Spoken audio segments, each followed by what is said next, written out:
ഇന്നത്തെ മഞ്ജു ആണെങ്കിൽ ചിലപ്പോൾ എനിക്ക് ചെയ്യാൻ പറ്റില്ല എന്ന് പറഞ്ഞാൽ ഞാൻ ഇറങ്ങി പോരും. എനിക്ക് അന്ന് അത്രയ്ക്കും ധൈര്യം ഉണ്ടായിരുന്നില്ല കേട്ടോ. വണ്ടിയിലേക്ക് കയറുമ്പോൾ അവരുടെ ബാക്ക് ഷോട്ടാണ് വെച്ചിരിക്കുന്നത്. ഉറപ്പായിട്ടും അങ്ങനെയാണല്ലോ, ബാക്കിലാണല്ലോ ക്യാമറ നിൽക്കുന്നത്. എന്നിട്ട് ഏതവനാണ് ചോദിക്കണത്, എനിക്ക് അവനൊന്ന് കാണുന്നുണ്ട്, അത് ആരാന്നറിയാമോ? ആ പയ്യനാണ് പറയുന്നത്, ഞാൻ റിവൈൻഡ് ചെയ്ത് കേട്ടിട്ടുണ്ട്, ഇങ്ങനെ തന്നെയാണോ ചോദിക്കുന്നത് എന്ന്. എന്ത് ധൈര്യമാണ് അങ്ങനെ. വിശ്വാസങ്ങൾക്ക് അപ്പുറത്തേക്ക് കുറച്ചുകൂടി സജീവമായിട്ട് ഞങ്ങൾ ഇവിടെ ഉണ്ട് എന്നുള്ളത് എനിക്ക് സീരിയസ് ആയിട്ട് തോന്നിച്ചിട്ടുണ്ട്. പല ഓൺലൈൻ മീഡിയാസും നമ്മളോട് പറഞ്ഞിട്ടുണ്ട്, ഇന്ന ആർട്ടിസ്റ്റുകളൊക്കെ ഞങ്ങളെ വിളിച്ചിട്ടാണ് ഞങ്ങൾ പോകുന്നത്, പൊങ്കാലയുടെ ടൈമിൽ അങ്ങനെ പോകുന്നത് അതിന് വേണ്ടിയിട്ടാണ്. കുറച്ചൊക്കെ കോമൺ സെൻസ് വേണമെന്ന് എനിക്ക് തോന്നിച്ചിട്ടുണ്ട്. ഒരു നാടിനെ മുഴുവൻ ചുട്ടിരിക്കാൻ പ്രാപ്തിയുള്ള ഒരു സ്ത്രീക്ക് വേണ്ടിയിട്ട് പൊങ്കാല ഇടാൻ പോകുന്നതാണ് നമ്മൾ.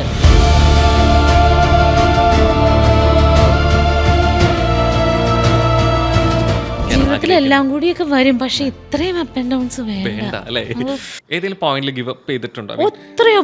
എത്ര വട്ടം ഒരു മരത്തടീനെ ഷാർപ്പൺ ചെയ്യുന്ന പോലെയാണോ മനസ്സും വിവേകവും ചിന്തയും വേദനയുള്ള ശരീരത്തിന് ഷാർപ്പൺ ചെയ്യുന്നത്?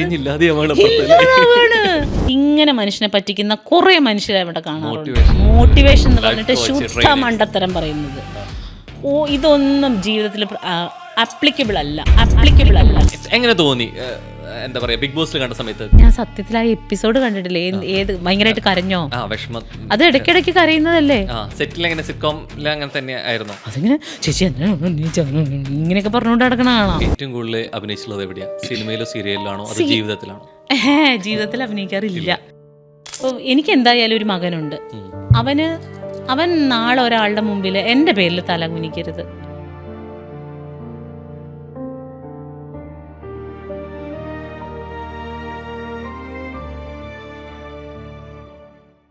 അവസരങ്ങൾ വരുന്നത് ഒരു പക്ഷേ ഭാഗ്യം കൊണ്ടായിരിക്കാം, പക്ഷെ വർഷങ്ങളോളം നിലനിൽക്കണമെങ്കിൽ കഴിവുകൂടെ വേണം. അത്തരത്തിൽ വർഷങ്ങളായിട്ട് മിനി സ്ക്രീനിലും ബിഗ് സ്ക്രീനിലും നവമാധ്യമങ്ങളിലുമൊക്കെ നമുക്കൊക്കെ പ്രിയപ്പെട്ട അഭിനേത്രിയായിട്ടും തുറന്നു പറച്ചിലിൻ്റെ വേദികളായിട്ട് മാറ്റുന്ന ഒരു വ്യക്തിത്വം മഞ്ജു പത്രോസ്. സോ ഏറ്റവും സ്നേഹപൂർവ്വം സ്വാഗതം ചെയ്യാണ്. 2 പതിറ്റാണ്ടിൽ നേരെ എന്ന് പറഞ്ഞാൽ മാത്രം പോരാ അല്ലെ, ഒരു സിൽവർ ജൂബിലി എന്ന് തന്നെ വിശേഷിപ്പിക്കണം. സ്വാഗതം. കാര്യമായിട്ട് ഒരാൾക്ക് ഇൻട്രോ കൊടുക്കുമ്പോൾ ചിരിക്കുകയാണ്, കണ്ണു നിറഞ്ഞു. ഇൻട്രോ കേട്ട് കണ്ണു നിറഞ്ഞു, ചിരി വന്നിട്ട് ഇനിയിപ്പോ എന്നെ കുറിച്ച് എങ്ങനെയായിരിക്കും ഇനി പുകഴ്ത്തപ്പോണെന്ന് ഞാൻ തന്നെ ഇങ്ങനെ കേട്ടോണ്ടിരിക്കായിരുന്നു. അപ്പൊ 10 അരക്കൊല്ലം എന്തൊക്കെയോ. ആക്ച്വലി 25 വർഷത്തിലേക്ക് കടക്കുന്നു, 23 വർഷം എന്ന് പറയാം ഇല്ലേ? 2003 കണക്കാക്കുകയാണെന്നുണ്ടെങ്കിൽ സിൽവർ ജൂബിലിക്കൊക്കെ കടക്കാൻ പറ്റില്ല. 2003 ചക്രം നമ്മൾ റിയാലിറ്റി ഷോ മാറ്റി നിർത്തുക, സ്ക്രീനിലോട്ട് വന്നു എന്നുള്ള രീതിയിൽ കണക്കാക്കുമ്പോ ആക്ച്വലി 2 പതിറ്റാണ്ട് കഴിഞ്ഞു. ഭയങ്കരമായിട്ട് നല്ല പ്രായമുണ്ട്. ഇതാ പ്രശ്നം, നമുക്ക് ആക്ച്വലി എക്സ്പീരിയൻസ് ഭയങ്കരമായിട്ട് കിട്ടുന്നു പറയുമ്പോ സന്തോഷം വേണമെന്നുണ്ട്. പക്ഷെ അതിന്റെ കൂടെ നിങ്ങൾ എന്തിനാ പ്രായത്തിന്റെ ബാലതാരായിട്ട് വന്നതാണ്. അപ്പൊ ഇപ്പൊ കറക്റ്റ് കള്ളം പറയാതെ വിചാരിച്ചത് പോലെ. ആക്ച്വലി അത് ചെറുതല്ല, ഞാൻ തുടക്കത്തിലേ പറഞ്ഞതുകൊണ്ടാണ്. നമുക്ക് കിട്ടുന്ന എൻട്രി അവസരങ്ങൾ ചിലപ്പോൾ വാങ്ങിക്കൊണ്ട് സംഭവിച്ചേക്കാം, പക്ഷെ നിലനിൽക്കണമെങ്കിൽ നമുക്ക് വീണ്ടും വീണ്ടും അത് സംഭവിക്കണം എന്നുണ്ടെങ്കിൽ നമ്മുടെ കഴിവുകൂടെ വേണം. അതല്ലാതെ നമുക്കിത് തുടർന്നു പോകാൻ പറ്റില്ല എന്നുള്ളത് കൂടിയുണ്ട്. അപ്പം അത്തരത്തിൽ മിനി സ്ക്രീൻ ആണെങ്കിലും ബിഗ് സ്ക്രീൻ ആണെങ്കിലും നവമാധ്യമങ്ങളിലാണെങ്കിൽ പോലും സജീവമായിട്ട് നിലനിൽക്കുന്നു എന്നുള്ളതുണ്ട്. ഇതിൻ്റെ സീക്രട്ട് പറഞ്ഞുകൊണ്ട് തന്നെ നമുക്ക് തുടങ്ങാം. എന്താണ് കാര്യം? സീക്രട്ട് സീരിയസ്ലി പറഞ്ഞിട്ടുണ്ടെങ്കിൽ എനിക്ക് വേറൊന്നും ചെയ്യാൻ അറിഞ്ഞുകൂടാന്നുള്ളതാണ് സത്യം. അതായത് ഡാൻസ് പഠിച്ചു, അത് കംപ്ലീറ്റ് ചെയ്തില്ല. B.Ed കഴിഞ്ഞു, സ്കൂളിൽ പഠിപ്പിക്കാൻ പോയി, അവിടെ ഓക്കെ ആയില്ല ഞാൻ. പിന്നെ അങ്ങനെ ഇരുന്നപ്പോൾ ഇത് കരുതിക്കൂട്ടി ചെയ്തതല്ലല്ലോ, ഇതിനകത്തൊരു അവസരം വന്നു, ഇതിനകത്ത് മാത്രമാണ് വലിയ കുഴപ്പമില്ലാതെ ഞാൻ അങ്ങനെ പോയത്. ഇത് ബാക്കിയുള്ളതൊന്നും അറിയില്ല, പക്ഷെ അറിയണ കാര്യം നന്നായി ചെയ്യാനും അറിയാം അല്ലേ? അങ്ങനെ എളിമയുടെ നിങ്ങൾ പറഞ്ഞോ, ഞാനിങ്ങനെ എളിമയിൽ ഞാൻ സമ്മതിച്ചിട്ടില്ല. പക്ഷേ ശരിയല്ല, കാരണം ഒരേ സമയം നമ്മൾ എപ്പോഴും പറയുന്ന കാര്യമാണ്, മിനി സ്ക്രീനിൽ ചെയ്ത ഒരാളാണെങ്കിൽ ബിഗ് സ്ക്രീനിൽ ശോഭിക്കാൻ പറ്റില്ല, അല്ലെങ്കിൽ ഡിജിറ്റൽ പ്ലാറ്റ്ഫോമിൽ നിൽക്കുന്ന ഒരാളാണെങ്കിൽ അവിടേക്ക് അവസരങ്ങൾ ബാധിച്ചേക്കാം. ഇന്നൊക്കെ നമ്മൾ കൂടെ കേൾക്കുന്ന ഒരു കാര്യമാണ്. ചേച്ചിയാണെങ്കിൽ നോക്കുമ്പോൾ എല്ലായിടത്തും ഉണ്ട്. ചേച്ചി കുമ്പിടി മറ്റേതാണ്, ട്രിപ്പിൾ കുമ്പിടിയാണ്. അപ്പോൾ ഇതെല്ലാം നിൽക്കുന്നു എന്ന് പറയുന്നു. അപ്പോൾ ചേച്ചി എന്നെ എപ്പോഴും പറഞ്ഞ വാക്കുകൾ തന്നെ കടമെടുത്ത് ഞാൻ പറയാം, ഇത് ഒരു ഭാഗ്യം കൂടി മാത്രമല്ല, അവനൊരു കഴിവിലും അതിനേക്കാൾ ഉപരി ഒരു ഈശ്വരാണെങ്കിലും ഭയങ്കരമായിട്ട് ഉണ്ടായി എന്നുള്ളത് തന്നെയാണ്. അപ്പം ഈ ആവർത്തന വിരസത കൂടാതെ ചെയ്യണമെന്നുണ്ടെങ്കിൽ ചെറിയ കാര്യമല്ല. അപ്പം ആ നേട്ടത്തിന് ആദ്യമേ അഭിനന്ദിക്കട്ടെ എന്നുള്ളത്. പക്ഷെ ഇതെന്താണെന്നറിയോ, ഇതിൻ്റെ ആൻസർ ഇതാണ്. സീരിയസ്ലി എനിക്ക് ഈ ആവർത്തന വിരസത അല്ലെങ്കിൽ നാച്ചുറലായിട്ട് ഭയങ്കര അത് ഞാൻ ഭയങ്കര എന്താ എഫേർട്ട് ഇട്ടിട്ട് അങ്ങനെ ചെയ്യുന്നൊരു സംഗതിയല്ല. എനിക്കിത് ചെയ്യാനേ അറിയുള്ളൂ എന്നുള്ളതാണ് സത്യം. അതല്ലാതെ ഇപ്പം ഞാൻ ഭയങ്കരമായിട്ട് ഹോംവർക്ക് ചെയ്ത് ഈ ശബ്ദം ഇത് ഞാനേ കുറച്ചേരായിട്ട് കേട്ട് ഞാൻ കലോത്സവ മൂഡിൽ വന്ന് ഫീലാ വള കിളിക്കണു. ഞാൻ പെട്ടെന്ന് ചേച്ചി കയറി വരുന്ന സമയത്ത് മറ്റേ നമ്മളെ ആനുവൽ ഒക്കെ നടക്കുന്ന സമയത്താണെങ്കിൽ പോലും ബാക്ക് ഗ്രീൻ റൂമിൽ നിന്ന് ഇറങ്ങി ഓടില്ലേ, അതേ ഫീലാണ്. ഇന്നൊരു ഹോളി പാർട്ടി ഉണ്ട്, അപ്പൊ അതിന് വേണ്ടി വൈറ്റ് ഒക്കെ ഇട്ട് കളർഫുൾ ആക്കാനുള്ള പരിപാടിയാണ്. അപ്പൊ പറഞ്ഞു വന്നത് ഞാൻ ഭയങ്കരമായിട്ടുള്ളൊരു എഫേർട്ട് ഇട്ട് എനിക്ക് ഈശ്വരൻ എന്തോ തന്നിട്ടുണ്ട് അതെടുത്ത് ഉപയോഗിക്കണമെന്നുള്ളതിനപ്പുറത്തേക്ക് ഞാൻ ഭയങ്കര എഫേർട്ട് ഇതിന് ഇടുന്നില്ല എന്നുള്ളതാണ് വാസ്തവം. പിന്നെ അപ്പം സീരിയലിലാണെങ്കിലും സിനിമയിലാണെങ്കിലും 2 തരം അഭിനയമൊന്നും ഇല്ലല്ലോ. നമുക്ക് എവിടെയാണെങ്കിലും നമ്മുടെ ജോലി എന്നുള്ളതല്ലേ ഉള്ളൂ. ഇന്നിപ്പോൾ സീരിയലാണ്, ഇന്നിപ്പോൾ അത്ര അഭിനയിക്കേണ്ടെന്ന് ഒരാർട്ടിസ്റ്റും വിചാരിക്കില്ല. എവിടെയാണെങ്കിലും ഇപ്പോൾ സീരിയലാണെങ്കിലും സിനിമയാണെങ്കിലും ആൽബം ആണെങ്കിലും ഒരു ആർട്ടിസ്റ്റിനെ സംബന്ധിച്ച് ഇനിയിപ്പോൾ പൈസ തന്നില്ലെങ്കിലും നമുക്ക് പൈസ ഇന്നിപ്പോൾ ഇവിടെ പൈസ തന്നിട്ടില്ല അതുകൊണ്ട് ഇന്ന് കുറച്ച് അഭിനയിക്കാമെന്ന് പറയാൻ പറ്റില്ലല്ലോ. നമുക്കറിയാവുന്ന നമ്മളവിടെ ചെയ്തിട്ട് ഇങ്ങ് പോരും എന്നുള്ളതാണ് സത്യം. അപ്പം എനിക്കിതേ അറിയുള്ളൂ എന്നുള്ളതാണ് അതിന്റെ സത്യം. ഞാൻ അതിന്റെ കൂടെ ചേർത്ത് വെച്ചോട്ടെ, ഏറ്റവും കൂടുതൽ അഭിനയിച്ചുള്ളത് എവിടെയാ? സിനിമയിലോ സീരിയലിലാണോ അതോ ജീവിതത്തിലാണോ? ജീവിതത്തിൽ അഭിനയിക്കാറില്ല. ഞാൻ ചോദിക്കുന്നത് അഭിനയിക്കേണ്ട സാഹചര്യങ്ങളിൽ ചില വ്യക്തികളുടെ സംസാരത്തിൽ ചില വ്യക്തികളോടുള്ള മറുപടികളിൽ പലപ്പോഴും നമ്മൾ വാക്ക് കണ്ടോ പ്രവൃത്തി കൊണ്ടോ ചില അഭിനയങ്ങൾ ചെയ്യേണ്ടി വരുന്ന പറയില്ല, അത്തരത്തിൽ അഭിനയിക്കേണ്ടി വന്നിട്ടുണ്ടോ? അങ്ങനെയൊക്കെ അങ്ങനെ എടുത്ത് പറയുമ്പോൾ നമ്മൾ അത്യാവശ്യം നുണ പറയും ആവശ്യത്തിന്. അതെ അതെ. ഇപ്പം നമുക്ക് അവിടെ നിന്ന് ഇപ്പം നമ്മുടെ ഭാഗത്തിന് മിസ്റ്റേക്ക് ഉണ്ടെങ്കിൽ അവിടെ നിന്ന് എങ്ങനെയെങ്കിലും രക്ഷപ്പെടണമെങ്കിൽ ഒരു ചെറിയ നുണ പറഞ്ഞാൽ അതിലൊന്നും വലിയ തെറ്റൊന്നും ഇല്ല എന്ന് വിശ്വസിക്കുന്ന ഒരാൾ അത്യാവശ്യമൊക്കെ നുണ പറയണം. അല്ലെങ്കിൽ നമ്മൾ മറ്റേ ദിവ്യ വിളിച്ചൊക്കെ വന്ന് അല്ല മറ്റേ സാധനമൊക്കെ വന്ന് നമ്മളെ വല്ല ചില്ലും കൂട്ടിലൊക്കെ കൊണ്ടുവന്ന് ഇരുത്തേണ്ടി വരും. അപ്പം അതൊന്നും അങ്ങനെയൊന്നും വേണ്ട. എല്ലാ മനുഷ്യർക്കും ഉള്ളതുപോലെ ചെറിയ നുണ പറയും, ദേഷ്യം വരും, ഇതൊക്കെ എനിക്കും ഉണ്ട്. അപ്പൊ എന്താന്ന് ചോദിച്ചേ? അല്ല, ഈ ചോദ്യം ഏറ്റവും കൂടുതൽ അഭിനയിച്ചത് എവിടെയായിരുന്നു? ഏറ്റവും കൂടുതൽ അഭിനയിച്ചേക്കുന്നത് ഇപ്പൊ അങ്ങനെ ശരിക്കും പറഞ്ഞാൽ നോക്കുവാണെങ്കിൽ സീരിയലിൽ തന്നെ. ജീവിതത്തിൽ അങ്ങനെ അഭിനയിച്ചാലും അങ്ങനെ കുറച്ച് സമയമൊക്കെ അഭിനയിക്കാൻ പറ്റുള്ളൂ. അത് കഴിയുമ്പോൾ നമ്മുടെ സീരിയലിലാണെങ്കിൽ അഭിനയത്തിന്റെ കണ്ടിന്യൂറ്റി നോക്കാൻ അസിസ്റ്റന്റ് ഡയറക്ടേഴ്സ് ഉണ്ട്, ജീവിതത്തിൽ അതില്ല. അതുകൊണ്ട് നമുക്കത് മിസ്സായി പോകും ഉറപ്പായിട്ടും. എവിടെയെങ്കിലൊക്കെ പാളിപ്പോകും എന്നുള്ളതുണ്ട്. നമ്മൾ നേരത്തെ 23 വർഷത്തിന്റെ കണക്കൊക്കെ ഭയങ്കരമായിട്ട് ഭംഗിയായിട്ട് പറഞ്ഞു. പക്ഷെ ഇതിൽ നോ പറയാൻ ഒരു കാര്യം പറ്റില്ല എന്നുള്ളതിനെ എടുത്തു പറയാൻ കുറച്ച് ബുദ്ധിമുട്ടുള്ള ഒരു ആർട്ടിസ്റ്റ് കൂടിയായിരുന്നു, വ്യക്തി കൂടിയായിരുന്നു മഞ്ജു. എവിടെ ഇത് മാറിയിട്ടുള്ളത്? എപ്പോഴാണ് ഇത് മാറി തുടങ്ങി? ഞാൻ കുറച്ചും കൂടി ശക്തയായത് നോ പറയണം എന്ന് ഒക്കെ എനിക്ക് തോന്നുന്നു എൻ്റെ ഒരു 40+ തോന്നുന്നു. അതുവരെ അതൊരു പക്ഷേ ലൈഫിനെ കുറിച്ചുള്ളൊരു പേടിയായിരിക്കും. ഇങ്ങനെ അയ്യോ അത് പറഞ്ഞ അവസരം പോവോ എന്നൊക്കെയുള്ള ഭയം, പൈസ അത്യാവശ്യമാണ്, അങ്ങനെയൊക്കെയുള്ളൊരു ഭയമായിരുന്നിരിക്കണം അതൊക്കെ പറയാൻ പേടിച്ചിരുന്നത്. പക്ഷേ എന്നാലും ഞാൻ ഇപ്പോൾ കണ്ടിട്ടുണ്ട് അടുത്തൊരു സിനിമയുടെ കാര്യം പറഞ്ഞത്. അപ്പോൾ അന്ന് എന്നെക്കൊണ്ട് പറ്റുന്ന വിധത്തിലൊക്കെ ഞാനത് നോ പറഞ്ഞിട്ടുണ്ട്. അയ്യോ ഇതിപ്പോൾ ഇങ്ങനെ പറഞ്ഞ ഒരു കോസ്റ്റ്യൂമിൻ്റെ കാര്യത്തിൽ കേട്ടോ, അല്ലെങ്കിൽ ഇതിനി വെട്ടിക്കണ്ടിച്ച് വേറെ വല്ലതൊക്കെ. അതെ, ശരിക്കും നമുക്ക് വരുന്നത് മമ്മൂക്ക ചിത്രമാണ്, നമുക്ക് ഭയങ്കര സന്തോഷമുള്ള കാര്യമാണ്. ചിലപ്പോൾ ഒരു പക്ഷേ വേഷത്തിൻ്റെയോ സ്ക്രീൻ സ്പേസിൻ്റെ വലുപ്പം നോക്കാൻ നമ്മൾ യെസ് പറഞ്ഞേക്കാം. പക്ഷെ അവിടെ വന്നു കഴിഞ്ഞിട്ട് ഇതാണ് ഒരു കോസ്റ്റ്യൂം ക്യാരക്ടർ എന്ന് പറയുന്ന സമയത്ത് നമുക്ക് സ്വാഭാവികമായിട്ട് നമ്മളത് കംഫർട്ട് അല്ലെങ്കിൽ ഓക്കെ അല്ല എന്നുള്ള പറയാനുള്ള സ്വാതന്ത്ര്യം ചിലപ്പോൾ കഥാപാത്രം അത് ചിലപ്പോൾ ആവശ്യപ്പെടുന്നുണ്ടായിരിക്കും ആ വേഷം. അതെ, അത് കാക്കനാട് വെച്ചിട്ടായിരുന്നു അതിൻ്റെ നമ്മളെ കുറേ എല്ലാ ആർട്ടിസ്റ്റുകളും അവിടെ വന്ന് കാണുകയൊക്കെ ചെയ്തിരുന്നു. അപ്പോൾ അന്ന് ഞാനും ഹസ്ബൻഡും കൂടിയാണ് ഇവരെ കാണാൻ വേണ്ടിയിട്ടൊക്കെ പോയത്. അപ്പോൾ അന്ന് ഈ പറയുന്ന പോലെ അത്ര ഞാൻ ഈ അഭിനയത്തിന് അത്ര സീരിയസ് ആയിട്ടൊന്നും എനിക്ക് അങ്ങനെയൊന്നും ഞാൻ കണ്ടിട്ടില്ലാത്തതുകൊണ്ട് ഒരു ക്യാരക്ടർ വരുമ്പോൾ അഭിനയിക്കാൻ എന്തോരം ഉണ്ടെന്ന് ചോദിക്കുന്നതിന് പകരം ഞാൻ ലൊക്കേഷൻ എവിടെയായിരിക്കും, കോസ്റ്റ്യൂം എന്തായിരിക്കും, ഇത് രണ്ടുമാണ് ഞാൻ നോക്കുന്നത്. കോ ആർട്ടിസ്റ്റ് ഇപ്പോൾ അങ്ങനെ അത്രയും ചോദിക്കാറില്ല, മമ്മൂക്കാൻ്റെ സിനിമയാണല്ലോ എന്നുള്ളത് തന്നെയായിരുന്നു അതിൻ്റെ പ്ലസ് പോയിന്റ്. വളരെ തുറന്നു പറയട്ടെ, ഇവരൊക്കെ ഇപ്പോഴും നല്ല സൗഹൃദത്തിലുള്ള ആൾക്കാർ തന്നെയാണ് കേട്ടോ. ആരും എന്നെ അങ്ങനെ ബുദ്ധിമുട്ടിച്ചിട്ടൊന്നുമില്ല.